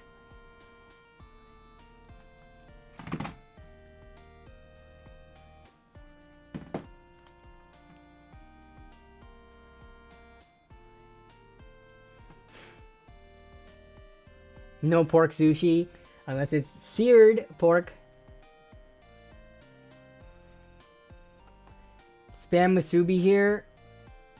I just had spam and eggs for breakfast. Spam, eggs, and rice. That was my breakfast today. Not musubi, but adjacent. You know what? I've been... Pork rinds. You know what? We're talking about pork now. I've been getting into crispy pork belly. There's so many, like, if you watch TikTok or YouTube, there's so much content around making crispy pork belly that I've been trying to perfect it. The only issue is Costco doesn't sell it with the skin on where I live. And you need that skin to get the crispiness. But yeah, just like, oh, look at that. If I can get the... Buying because it is so easy to make at home. As someone who probably eats an unhealthy amount of this, I think you can trust me on this recipe. Get a slab of pork belly with the skin on. We're going to even it out, make a couple slits along the meat side, and then season it up. Probably the most important step is to make sure our skin is as dry as possible, which is why I like to leave it overnight uncovered. Then we're going to put on what seems like a stupid amount of salt on top of the skin. But just trust me, because we're going to throw it in the oven at a lower temperature to dry out the skin even more, and then just remove all that salt. You gotta hear the crunch at the end. But our skin isn't crispy yet. And I do it in the air fryer just like this too. Oil and throw it into the air fryer at 450 degrees for another 20 minutes. These Chinese barbecue shops don't want the smoke. Full recipe is on my website, so go check that out if you want it. Crispy roast pork belly is one of those things like... You can just hear it when they're slicing through it, that crunch! But I've been making pork belly with Costco pork belly, and they do not include the skin. So, while I get the rest of it right, it's just, you need the skin to get this crispiness. Oh. Yeah, you gotta get the skin extra dry to get it to be bubbly like this. So, it's, yes, it sounds exactly like chicharrones. Ain't it made out of the same thing, pork skin? So, yeah. I was eating this as I was setting up the stream, actually. Without the crispy skin, of course. Yeah, see, the thing is, I hate making multiple trips. I hate it. I hate it. And Costco has the bulk thing. Like, we have to go to Costco to get, you know, our, every, like, 2 weeks to get our, you know, the normal things that we have to get. Mostly being eggs, because eggs are the cheapest at Costco. And we go through so many eggs in this household. Per week, let me see. I don't know what the unhealthy amount of eggs is to be eating per day or week, but I probably average 2 to 4 eggs. I'd say 2 to 3 eggs a day. Is that unhealthy? 14 to 21 eggs a week. And I don't like take out the yolk or anything. I eat the whole thing. I do it over easy, scrambled, all the different ways. But every single day I have eggs. And same with Melissa too. So, you know, that adds up really quickly. But I hate going to other markets for specialty stuff. Like if I went to the Asian market, it would mostly be because I just needed this. Because most of the meats and stuff we just get at Costco, and then we vacuum seal, and then, you know, we pack it and stuff. It's just way more economical. Like we do our steaks, porks, chicken, all that. It's all frozen, ready to go. So we rarely buy meat from other places unless it's more specialty. But yeah, just going out of the way to get pork belly. I do need to do it because I want the crispy skin, but I'm a lazy person, man. I do 4 eggs a week for boiled eggs, part of my workout schedule. Okay, yeah, see, man. Eggs are really good for you. Yeah, I was listening to like some health video or podcast or something, and the cholesterol in egg yolks are actually one of the healthier types, right? Is that what the science is saying these days? I swear the science changes. Like, it's changed so much since I was a kid. Cholesterol gang represent, exactly.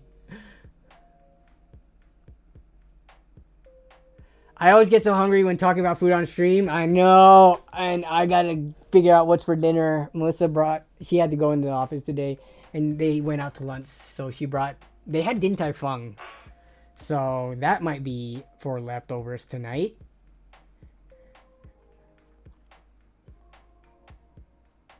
There are no eggs in the California market right now. They're pulled due to the bird flu. That sucks, because eggs are an amazing food.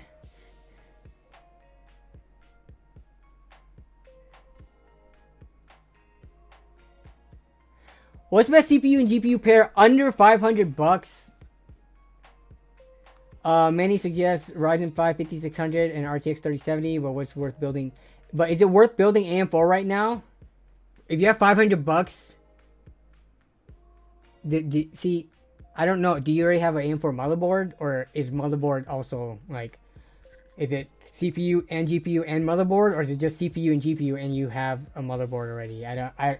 But either way, I don't really know if $500 is gonna get you on the AM5. I think AM4 is still perfectly viable, but it just depends on how much budget you have. But if you have to include motherboarding here, then you only have 400 for a graphics card and CPU. Then, yeah, so it depends. What are the specs of the PC behind me? Aside from the GTX 970, I'm going to keep the rest of it a mystery because it is going to be in this upcoming weekend's video. But I will say that this is basically a 10-year-old PC.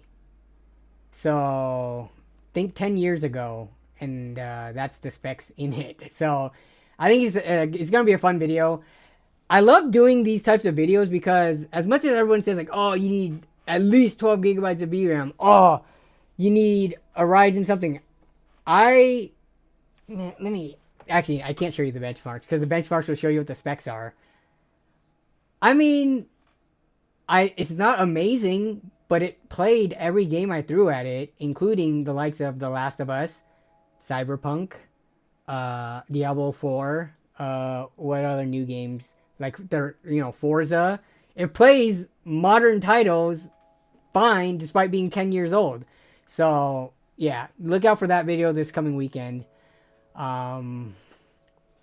I don't want to spoil the specs.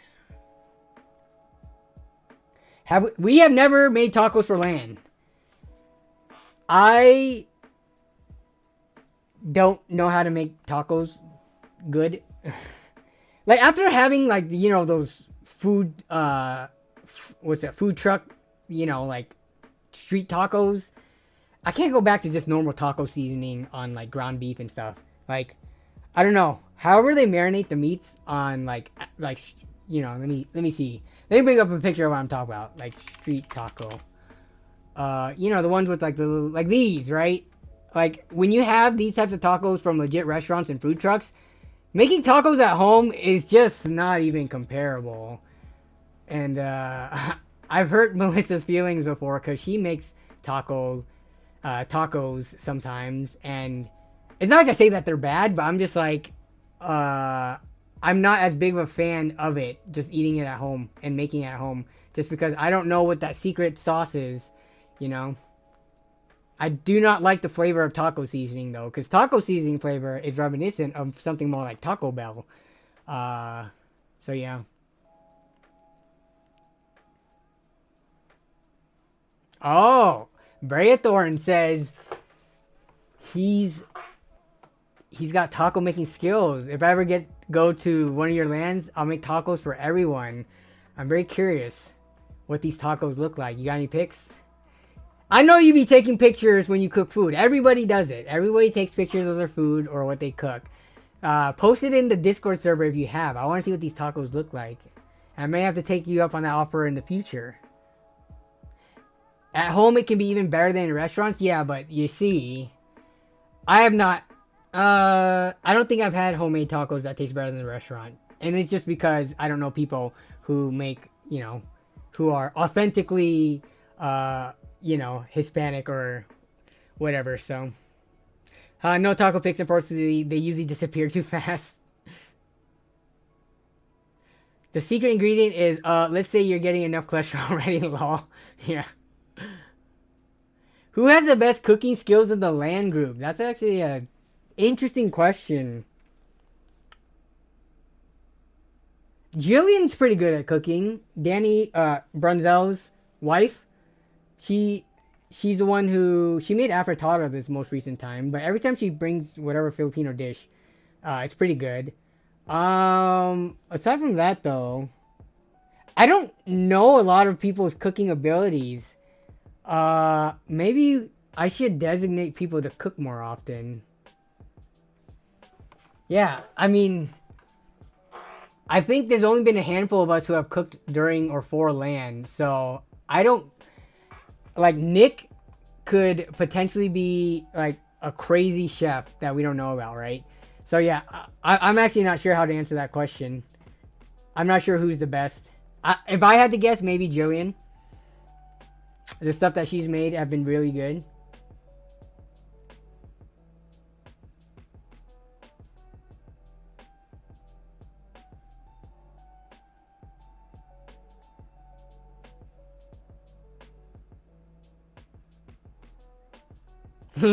Force Nick has helped out in cooking before. I'm pretty sure I've designated him tasks during cooking, but I don't think he's like cooked a full meal start to finish for the lands. But I will recommend that. Just make a huge cauldron of ramen for the next land. Ramen, if you want to make it legitimately, is actually so labor intensive. I don't know. I don't know if it's worth the time. It's kind of like pho. Except pho you can cook quicker, but ramen, I feel like I've had homemade ramen and I've seen this process into making it, and it is very labor intensive. Let's just say that.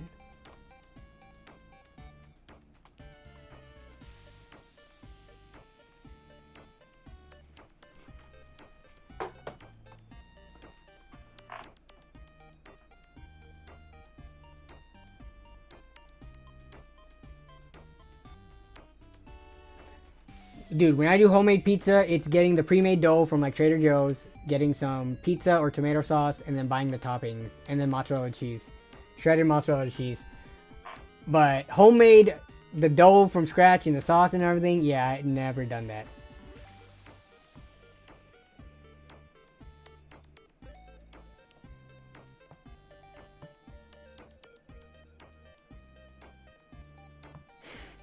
Dino Nugget only land, yeah.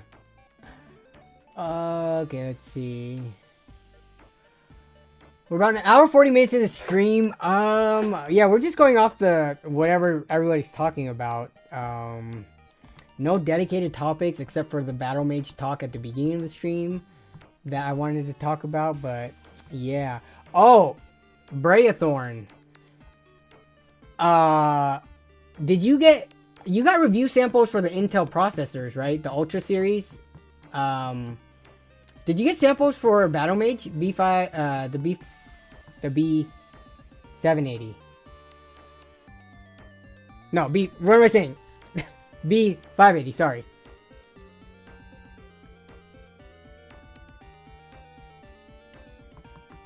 Or did you get any pre-builts with them in it? Do system integrators have them? Are they going to have them for launch? No, I usually get a system. Yeah, okay, that's what I was thinking of. Instead of review samples from manufacturers. Okay. How quickly did they get you the Core Ultra series stuff? You did not get one for Battle Mage. Did you get the Core the Ultra CPU before release though, or did you get it afterwards because they had to go through system integrator and stuff like that?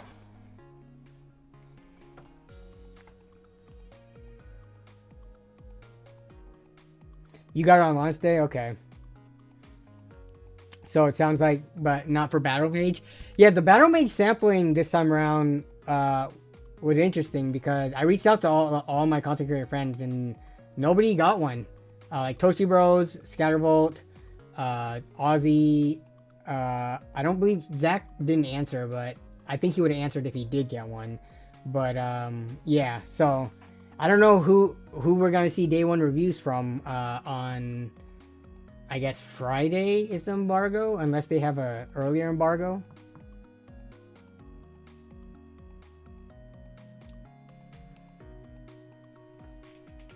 Have I ever used an Arc? No, I think I've used like a 3600 would be the yeah, I don't think I've used a 3500X specifically. I think the 3600 is the closest I've used. Intel seating has been shaky this year for good reason, I think. I mean, I'm pretty sure all the big channels that are going to critique them hard are still getting samples, right? Like Gamers Nexus, Hardware Unboxed, and such.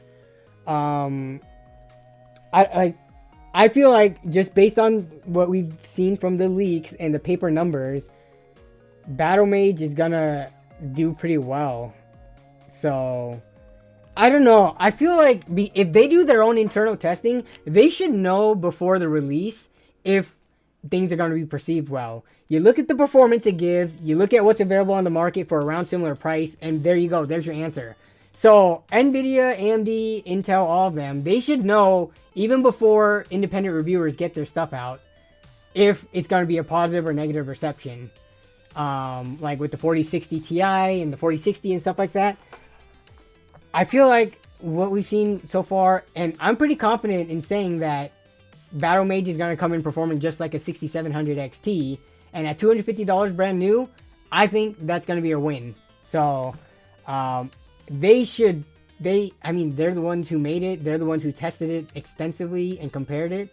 They should know that as well. So, I don't know. Yeah, maybe they are just feeling a little shaken up by the whole 14th, 13th gen fiasco.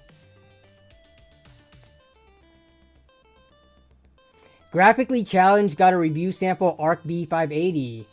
Okay, so there are other content creators who have gotten it. I think, who else?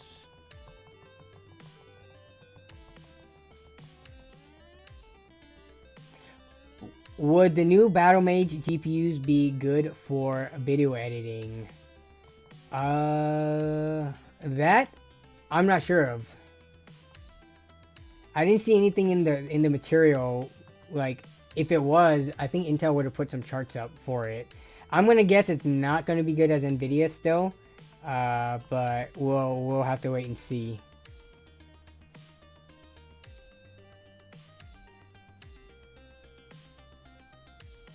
Danny, do you and the other tech YouTubers still talk to Joey Delgado, aka Crater? Not really. We're not in like constant communication. I'm sure I could reach out and maybe get a response from him. But he's been making videos somewhat consistently again. Joey's been kind of on and off over the years, but every time he drops something, it is a pretty, it hits. So, yeah.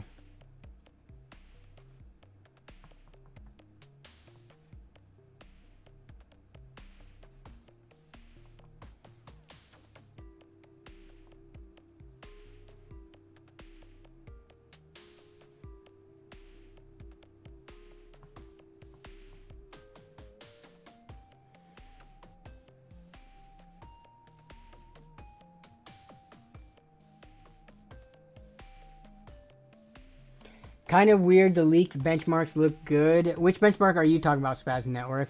Are you talking about the one from the Tom's article, or is there other leaked benchmarks?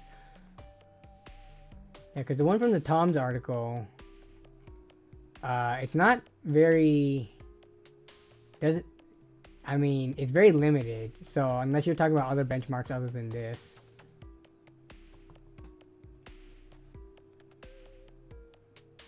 It's all perception with Arc GPUs. They need to get to a level of stability where we can recommend them to newbies. Yeah.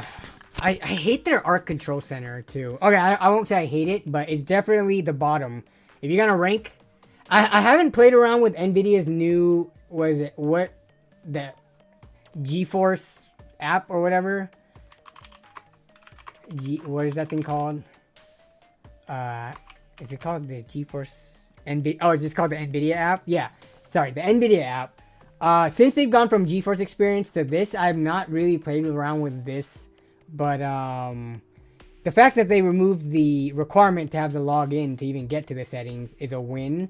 But I've liked AMD's Adrenalin software for a while now. If this is on like even close to that, then it is just way above and beyond what Intel's looks like. Intel's Arc Control Center is just, it's pretty buggy. It freezes up a lot. It's not that great. But I mean, you don't need it, right? You can install drivers without it. You can access different settings elsewhere. So I heard they're getting new. Okay, yeah, if they're getting new software for it, that would be huge, because if anything, I never ran into like bugs while testing games and like crashing or anything like that. But just the user experience with their control software was pretty bad. So video cards. B580. Let's take a look at that. Is the 4070 Ti and 7700X good? Yes, those are very capable, modern, high-ish end components. Let's see. Limited. Oh, wait, we got 3D Mark? Okay.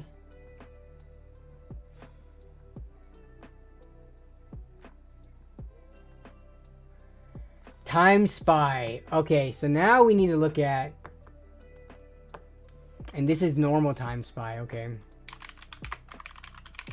Well, let's just take a look. I know this is just a synthetic benchmark, but you know,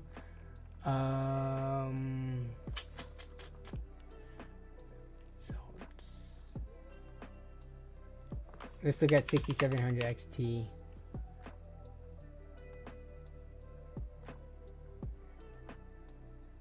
Time Spy results. Okay, so we're coming in at, when we're just gonna look at graphics score, 14, like mid to highish 14,000s. All right, this doesn't count. Where's the single GPU count? One GPU, and we're not gonna look at the top just because it's like probably heavily overclocked. GPU score, graphics score. So actually, the top ranking 6700 XT, even paired with like, you know, the highest end what's it called? The highest end processor, and, you know, probably overclocked.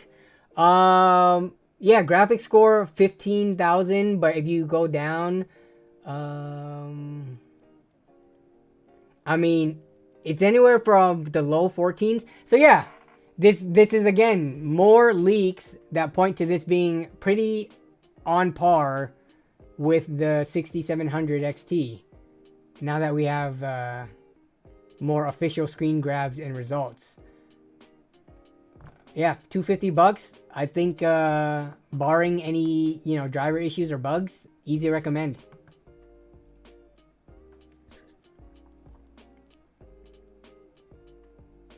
The Spy Hood YouTube channel? Okay. No, they're not legit. Are you kidding me? We've talked about this channel before. Actually, I can't say with 100% certainty, but I would bet a lot of money. Oh, look at this. Look at these amazing benchmark results. Just some numbers shown on the screen. Yeah, I do not trust this YouTube channel at all with benchmark results. They have never shown any proof of owning any actual hardware. A kid in middle school with no hardware could create something like this. Like these types of benchmark videos, Yeah, I don't believe this. Like, all their videos are like this. We talked about them before. Ah, yes, just putting random numbers on here. Like, no proof whatsoever. Like, if they had past videos where they showed hardware and they showed actual, like, testing and stuff, I would maybe believe them. Like, but yeah, these are fake benchmarks, in my opinion. If I'm looking at benchmark video, yes, I instantly click off of this garbage too. Yeah, I mean, it's all for the it's all for the clicks and views and for the affiliate link, monetization, because I mean, people watch it. They got 4,000 views in a day. Clickbait. Oh, people are calling them out. Clickbait nonsense. Anyone can. Hey, someone is echoing my sentiment. Clickbait nonsense. Anyone can add gameplay and FPS numbers. Show us the GPU overlay with frame time and memory utilization. It's Indian. What did you expect? So because he's Indian, doesn't mean all are like. Now people are getting into racist debates. How did you get the GPU? Some people can buy and get it. Some people actually believe they have the GPU. Based Uber, exactly. It's all fake. I tried to look for B580 benchmarks, but I couldn't actually. So here's a leak video, so that's not actual test. Here, how about this one? Benchmarking Empire. What the heck is this?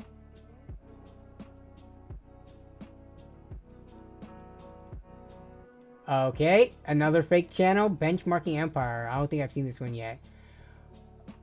Oh wait, is this? They said from Intel. This is from Intel themselves. This. Oh, wait. So did they just like remake the charts? This Intel official benchmark for B580 and oh. Okay. Cool. Anyways, just be careful where you get your information from. If there's any shred of doubt that they are even actually testing it, look for a more reliable source.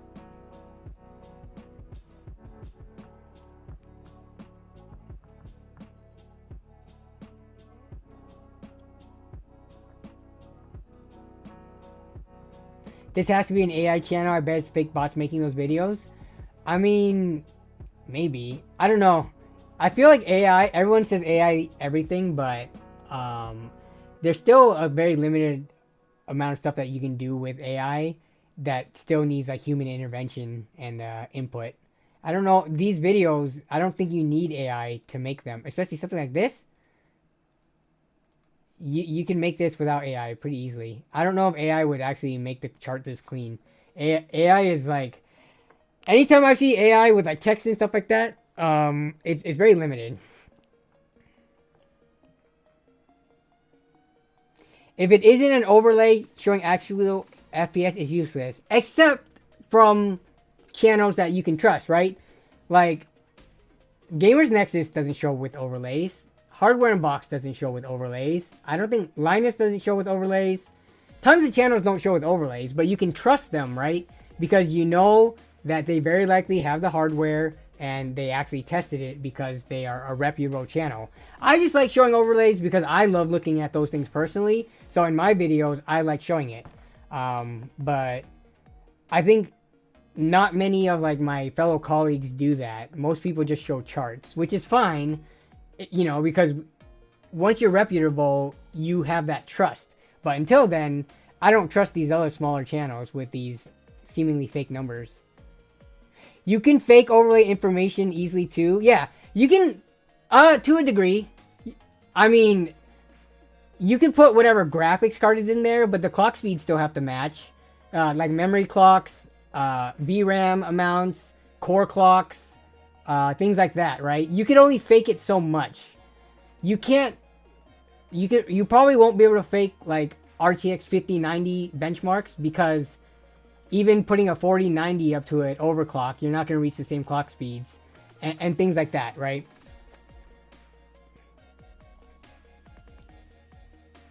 I don't watch Gamers Nexus because he only talks. Gamers Nexus is very, it's good to balance the very technical or more technical things with the straight numbers. So.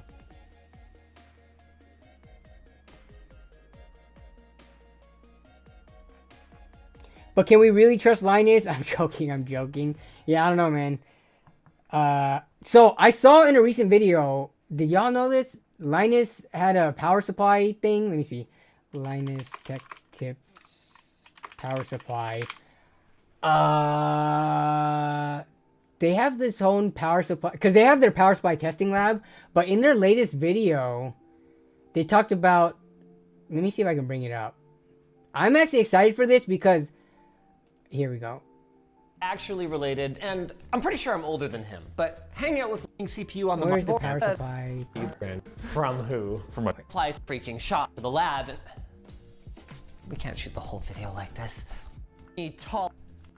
Where's the part where he talks about the power supply? Do you guys know what it's called? I just briefly, it's very briefly mentioned, but. Knows what I'm up to. No, that's not it. Card For this, piece. like very much so, you know. There it is. Oh, it's a channel. There it is. Thank you. That's what I was looking for. PSU circuit. PSU circuit provide clear standardized. All right. So I've talked about this in previous streams before. A lot of the power supply testing that was done by the very few people who are able to test power supplies. They're all testing like expensive, known, they're testing power supplies that basically come out like A tier or B tier that are like no problems. I don't know how much of a market that serves. Like when Corsair releases their next $120 850 watt power supply, do we really need testing on that? Like we know it's going to be a good power supply made with good components, not going to burn your house down, etc. I don't know if that serves as many people as if you review that $40 Thermaltake unit on Amazon. Like I like feel like you would get more views, more Amazon affiliate click-throughs, etc. if you test more questionable power supplies. So let's take a look here. Because yeah, this channel, when did they first announce this? Was like this latest video when they announced it? I mean, it couldn't have been because they've had stuff on here for like 6 months. So the oldest video is 6 months.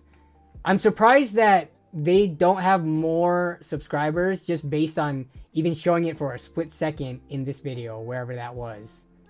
But let's take a look at the units that they've looked at. Thanks, by the way, Shauner, for that link. I appreciate it. Yeah, like the RMX or the RM1000X Shift 1000 watt. Do we really need a review for this? What is their lowest end unit that they've tested on here?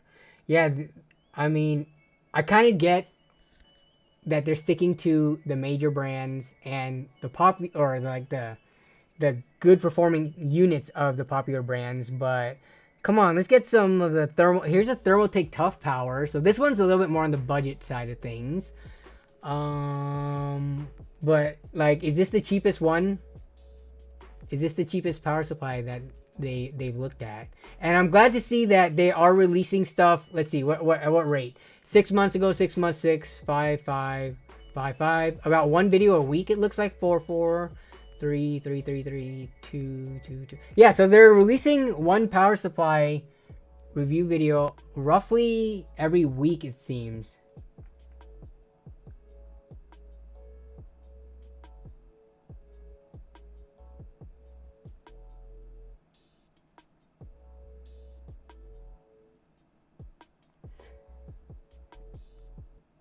GN, I asked Gamers Nexus directly in the comment section of one of their videos, like what happened, because they were buying power supply test equipment as well, and they haven't released a power supply review since they did the Thermaltake Smart one, right?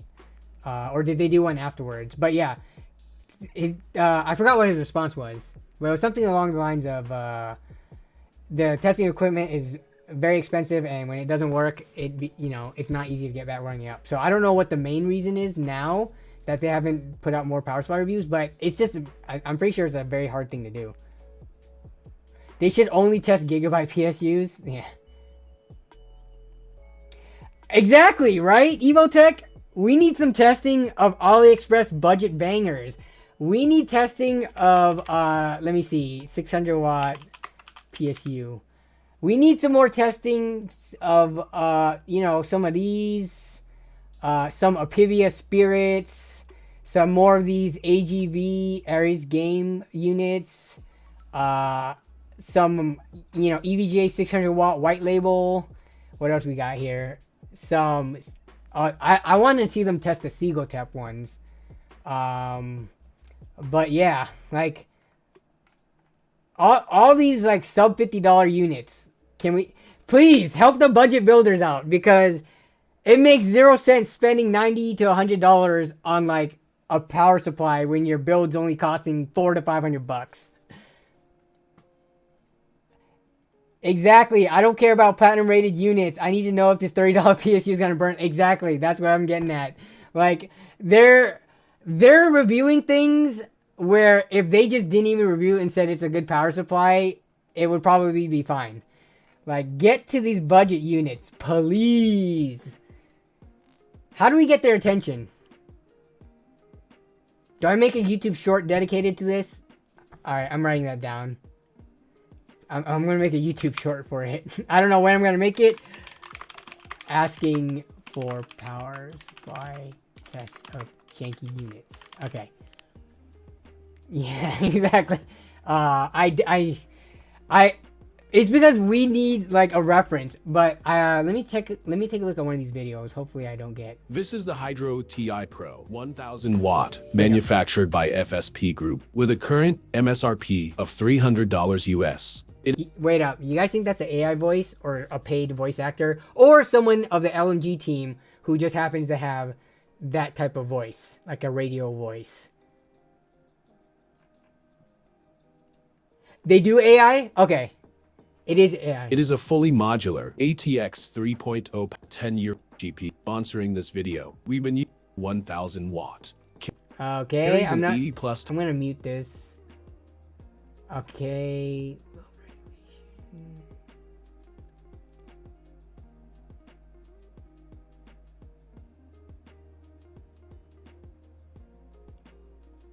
Okay. Sustain without interrupting the output. It's not worth actually voicing over. Yeah, I can see that. Supplies. The excursion test. Okay, let's see how they conclude it. Because of its voltage regulation during excursions and high efficiency. Excursions? Wait. Load. Because of its voltage regulation during excursions and high. Is the script AI too? No human would ever just say that. High efficiency. Okay, let me listen. The official rating.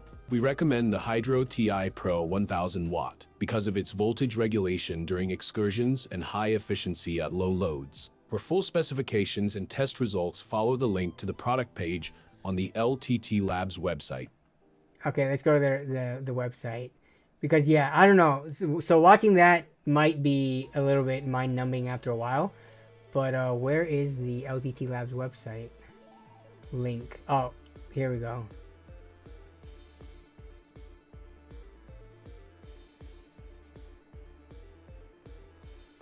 All right, so they have a good summary right here.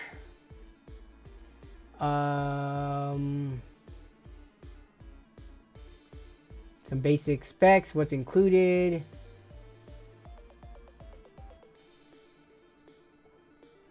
The graphics make the information a little bit easier to digest. Okay. Do they test? Okay, they do test OCP. Do they no temperature testing?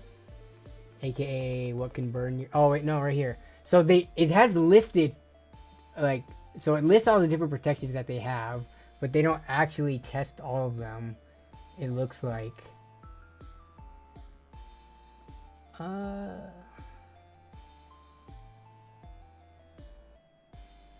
Okay, I need to look into this more because I knew they were getting into the power supply testing.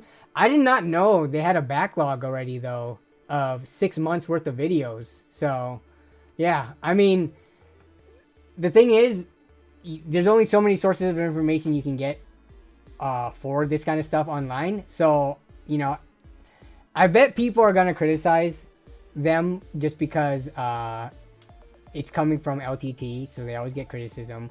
But they're also newer to the game, so I'm sure like their testing and methodology compared to like Aorus from Cybernetics, for example, there's gonna be like pretty stark differences. But hey, I welcome if they can just answer the question like, is this PSU potentially gonna burn your house down or slowly destroy your components because like Ripple is out of spec, etc.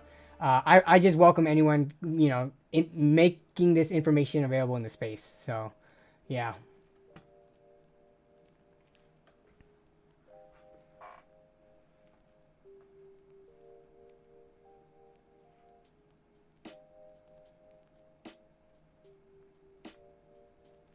Did someone say it was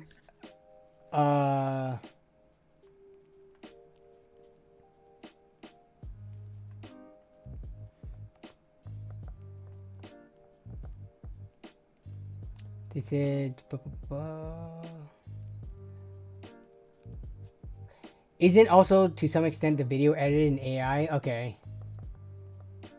So we're not sure of that, but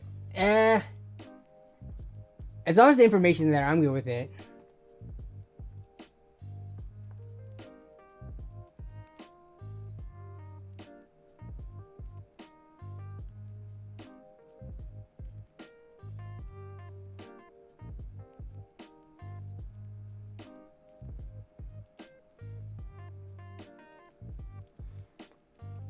We are over 2 hours in the stream. Oh, dang. Okay. Well, I have some watching material to watch in the upcoming week. So we're going to hang out and just hang out with chat. Let me see what chat has to say.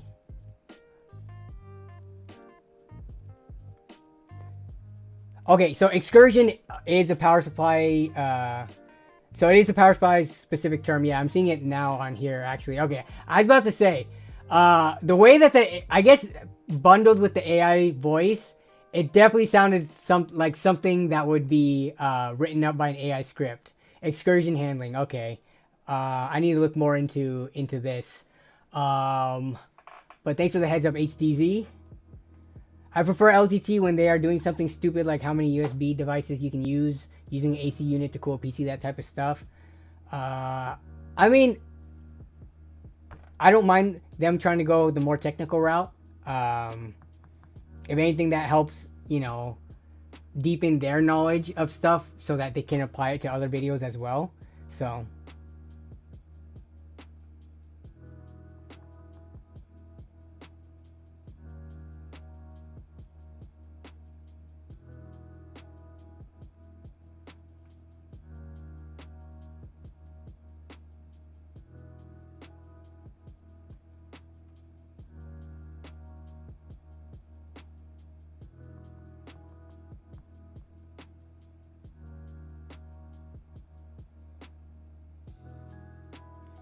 Mike Brazone says, no one played Trivia Quiz off the land floor like cooks in the kitchen, not gaming.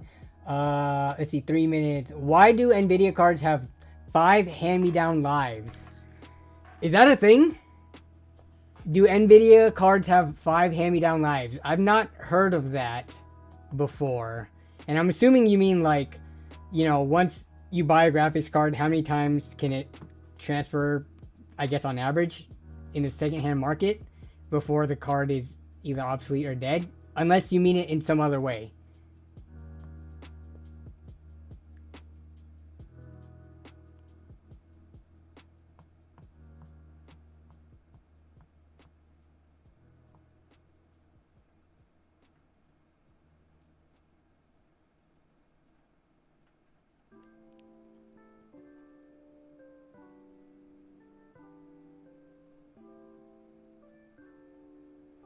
The answer is CUDA development environment, and when you're in India or Africa watching TV on a cell phone, and the local schools is teaching CUDA, you buy Volta or Quadro Pascal. It's a start. Yeah, but I don't understand the 5 hand-me-downs thing.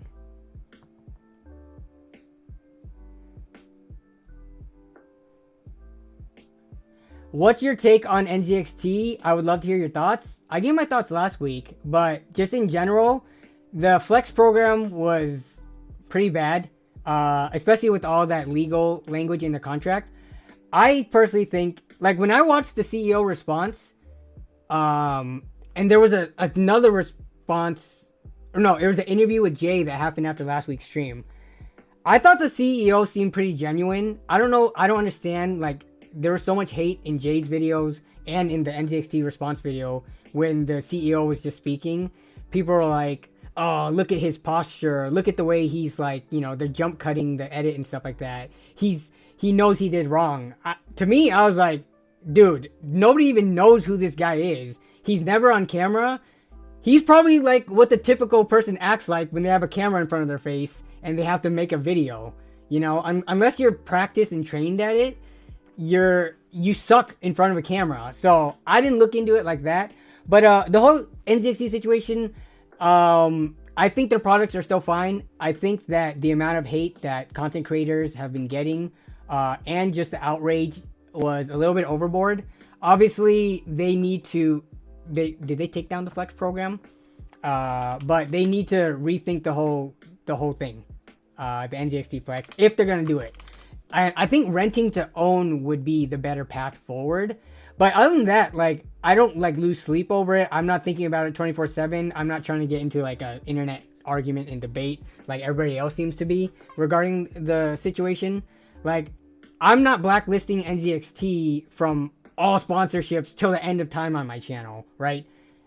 Companies mess up, companies redeem themselves, and if I have a sponsorship opportunity come up whenever that is in the future, I'll reassess it. Like, okay, do I do it with NZXT, or am I still in, you know, the camp of maybe not right now given the whole situation? So yeah, I don't know Jay was making him feel uncomfortable at the time, you can tell. Yeah, Jay was asking some pressing questions, right? So I think overall there's a lot of angry nerds who should be spending their time and their anger, like misplaced anger, somewhere else and be more productive.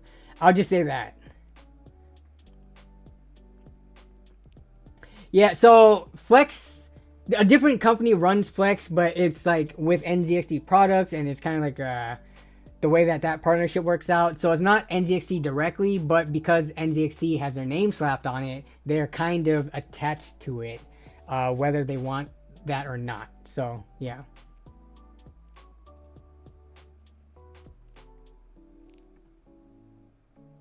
The jump cuts wasn't a good look. They needed to leave it raw. I think a lot of jump cuts, like Jay's video was raw, right? Did Jay's videos have jump cuts? I think the NZXT one had jump cuts, and that was because, I don't know, yeah, they should have just left it. They probably cut out ums, uhs, etc., right? So just leave those in. It seems more natural, but yeah.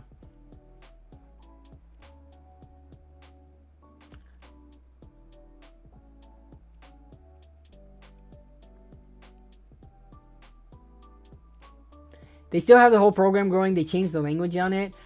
The whole renting a PC thing too, and I'll say it again, like, there is a business for renting stuff. Whether it be PCs, whether it be laptops, cameras, freaking lawnmowers, vehicles. I know it's not the same category, but there are use cases where people need to rent something for a short term. I mean, that's on the consumer. Like, you got to put some responsibility on the consumer as well. They should make it as unpredatory as possible. Otherwise, they're going to face a lot of backlash. But them simply having a service where you can rent a PC for a month or two, either because you want to try it out, because you're traveling, because whatever reason, at $60 a month for their lowest one, that's not too bad. Once you start getting to like $200 a month, then I'm questioning it. But then again, I'm still bringing up the camera rental thing, even though people say it's not the same thing because you don't install programs and use a PC like that. Some people don't use PCs like in depth where they install all their programs and log in and everything. They just use it to play games like a console. So or they can just buy their own drive and then put that in. Either way, I think the rental thing even though I would never use it myself and never recommend it to people, it has its place for the people who need it for a short term. Anything long term, it makes no sense to rent. But then again, you could tell that to anybody who's I don't know, renting anything long term. Like, of course, the cost of it's gonna outweigh the overall price of the PC at the end of the term. But yeah, that's my thoughts on it. I'm not just like in angry red hate towards NZXT. I think they messed up. They've messed up in the past before too. Let's just see how they redeem themselves.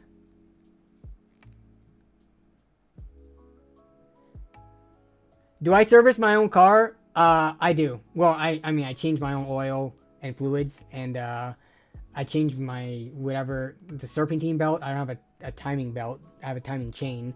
But for the most part, I do service my own car. If there's anything major like engine or transmission or anything like that, I wouldn't be able to do it.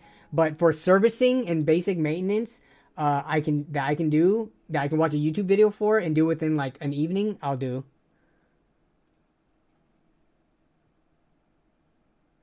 If you need a PC for more than a month, just buy a used PC from there on a budget. But see, that's the thing. If you need a PC for a month or two, like just a PC, they had the one for what, $60 a month? That's $120.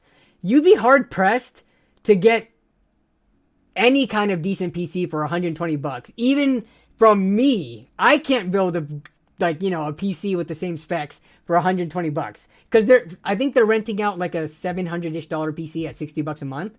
So yeah, that's not even like remotely the same thing. So, I mean, I don't know, man. You're never going to convince the people who already have joined like the mob mentality.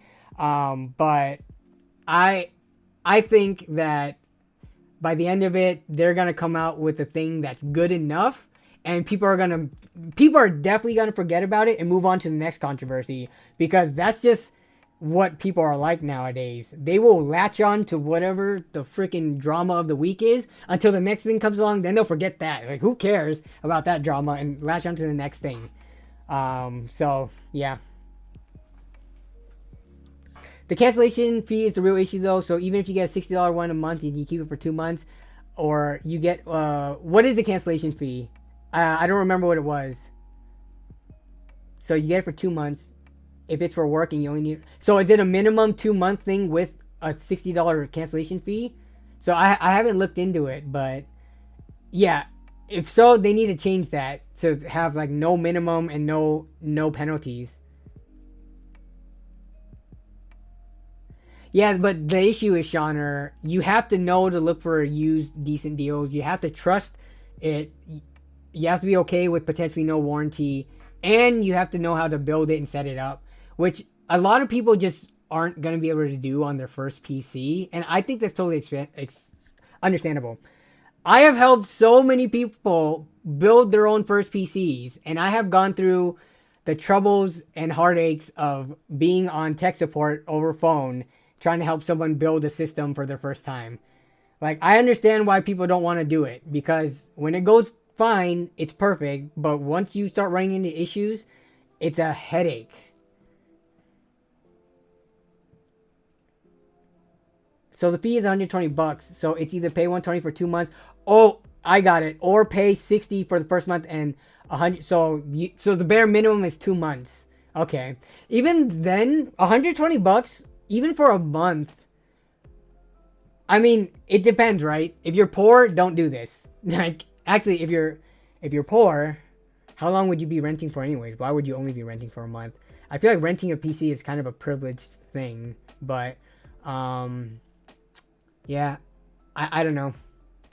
The thing that I didn't understand is, like, so in the Gamers Nexus video, Steve does the calculation for renting a PC for 5 years and says by then the parts are going to get obsolete. I still think that was a little bit, like, didn't really make sense, aside from trying to, like, you know, stir up drama.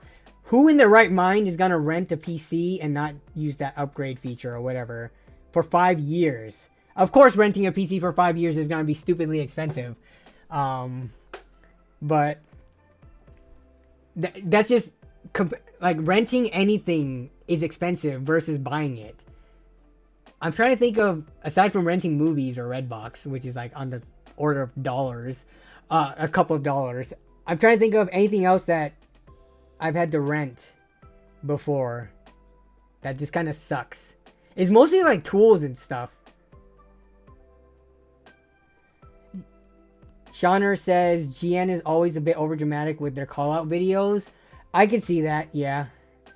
I mean, Steve's fighting for the consumers, so at the end of the day, I love that he's fighting hard, and because he's like over fighting for it potentially, that's gonna make some of these companies like fix and become more consumer friendly. What I don't like is, though, on the flip side of that, is the viewer and consumer, like I guess the feedback as a result of it.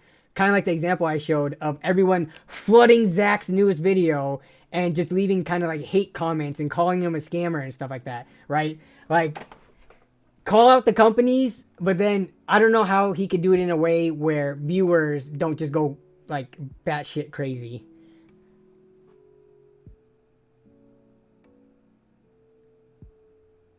It's the same with leasing cars. People are going to say it's not the same thing, though, because with the PC, your personal information is on there and all that. Yeah, so they need anything of the personal information stuff, they need to get that fixed, for sure. But aside from that, yeah, you will own nothing and be happy. Well, you will own nothing and be happy only if you can't afford a PC yourself. Otherwise, you would buy and then own it and be happy. Oh, remember we used to rent carpet cleaners? I mean, at that point, renting a carpet cleaner versus just paying someone, I think when I looked into it, when we bought this house, it was not that big of a difference in price.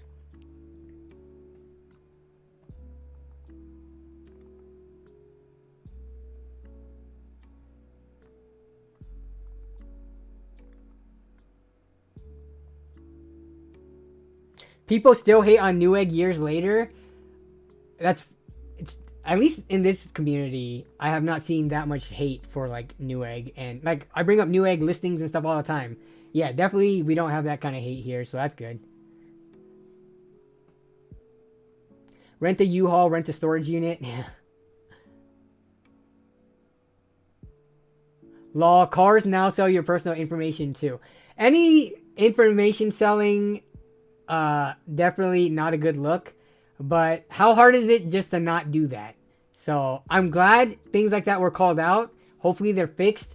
But just like the renting a PC or renting to own eventually, I think that program has its place for its certain audience. Just rent GeForce Now. GeForce Now is still a thing. Whatever happened to that service, I'm pretty sure GeForce Now is still a thing. And that's basically renting a computer that you don't even keep on site physically, and you have to have a pretty good internet connection to use.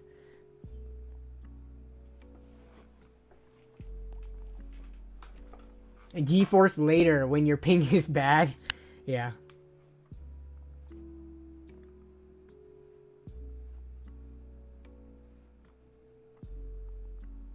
Why not just wipe or have an option to remove drives from the PC at the end of the rental? You could do that ahead of time. You could rent these PCs, and while it's being shipped to you, go on Amazon and buy a different storage device. Then what you do is just clone it and then use your device so that you can pull out of the system once you're done with it. But again, a beginner is not going to think of that. So unless NZXT puts a program in place where they explicitly tell you should do that, or they just let you keep the SSD and they charge you for it or something like that, then yeah, I think that could be a potential solution. I'm not sure how complicated that makes everything though. Yeah, not everyone is that savvy or thoughtful. Yeah, for sure. Own PC but upload all personal data to cloud. GG. Yeah. Are you for rent? I would rent you for a few months. Actually, I don't know what my price would be, but I mean, you could say I am for rent to my job, which pays X amount every month. Everyone is for rent. That's what it's called going to a job. They are renting you and paying you per hour.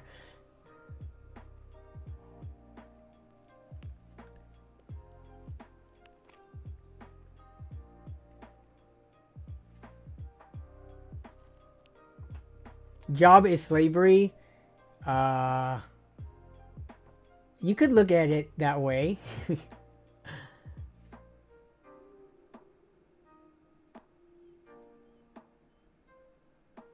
Corporate slaves unite. Yeah. When I do PC repairs, people rent me. I now feel used and need to take a shower, lol. Free yourselves. There are ways. Though, I mean, let's be honest. It's hard to break away from the 9-to-5 grind. Whether you're working a corporate job, like something career, or even just minimum wage, or, you know, in the food service, whatever it is. There are ways to break free from it, but there's a reason why. So that is the majority of the jobs in this country. Just because, one, we need it, right? Imagine if everybody just went on to be entrepreneurs or like creators or wherever the heck else, and not standard jobs, and nobody was plumbers, electricians, you know, nobody worked at McDonald's, restaurants, grocery stores. I mean, one day, I'm sure robots are going to replace all of them, but until then, we still need physical humans in all these jobs that people kind of hate. So, yeah, the world wouldn't go round if everyone just went on to do artistic, creative things. And yes, plumbers and electricians do pretty well for themselves. Though, once you're in it for so long, because it is like physical manual labor, I could see people getting burnt out and wanting to retire, but not being able to because they haven't, you know, saved up enough or whatever. Yeah, only YouTube content creators and no viewers. Exactly. Everyone became a content creator overnight. Big Bad Joe, I am retired. Congrats. Retirement is like, especially retiring at a young age, that's like the goal for most people. Ain't nobody trying to work and report into a job and answer to a boss up until they're like 80 or 90 years old.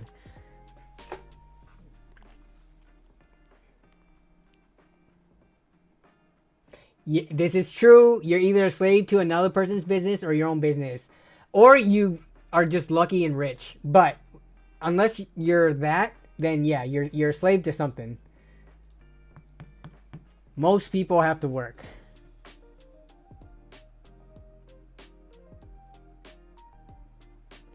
Alaskan fishermen can make over 100K a year, and they work different seasons too. It's not like they work, you know, the whole 365.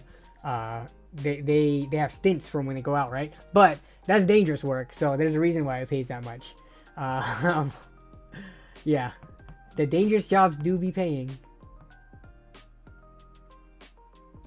Yeah, if your business is not good, you do become a slave to your own business. Alright, I think that's going to be it for this stream though. Kind of random topics tonight, but I do like these streams where we break away from the tech a little bit and just talk about whatever, just for funsies. Because at the end of the day, that is what these streams are. They're just fun hangout sessions, just a way for you guys to decompress, you know, in the middle of the week before we get to the weekend, where you can hopefully fully, you know, get your rest and everything. But in terms of upcoming content, so people have been asking about the LAN party stories videos. That is coming out right around the Christmas time frame. I can't tell you before, during, or right after Christmas, but it'll be that week. Also, I'm going to be launching the 24/7 LAN Party Stories YouTube stream channel thing. So that'll just be playing LAN Party Stories all day, every day, forever.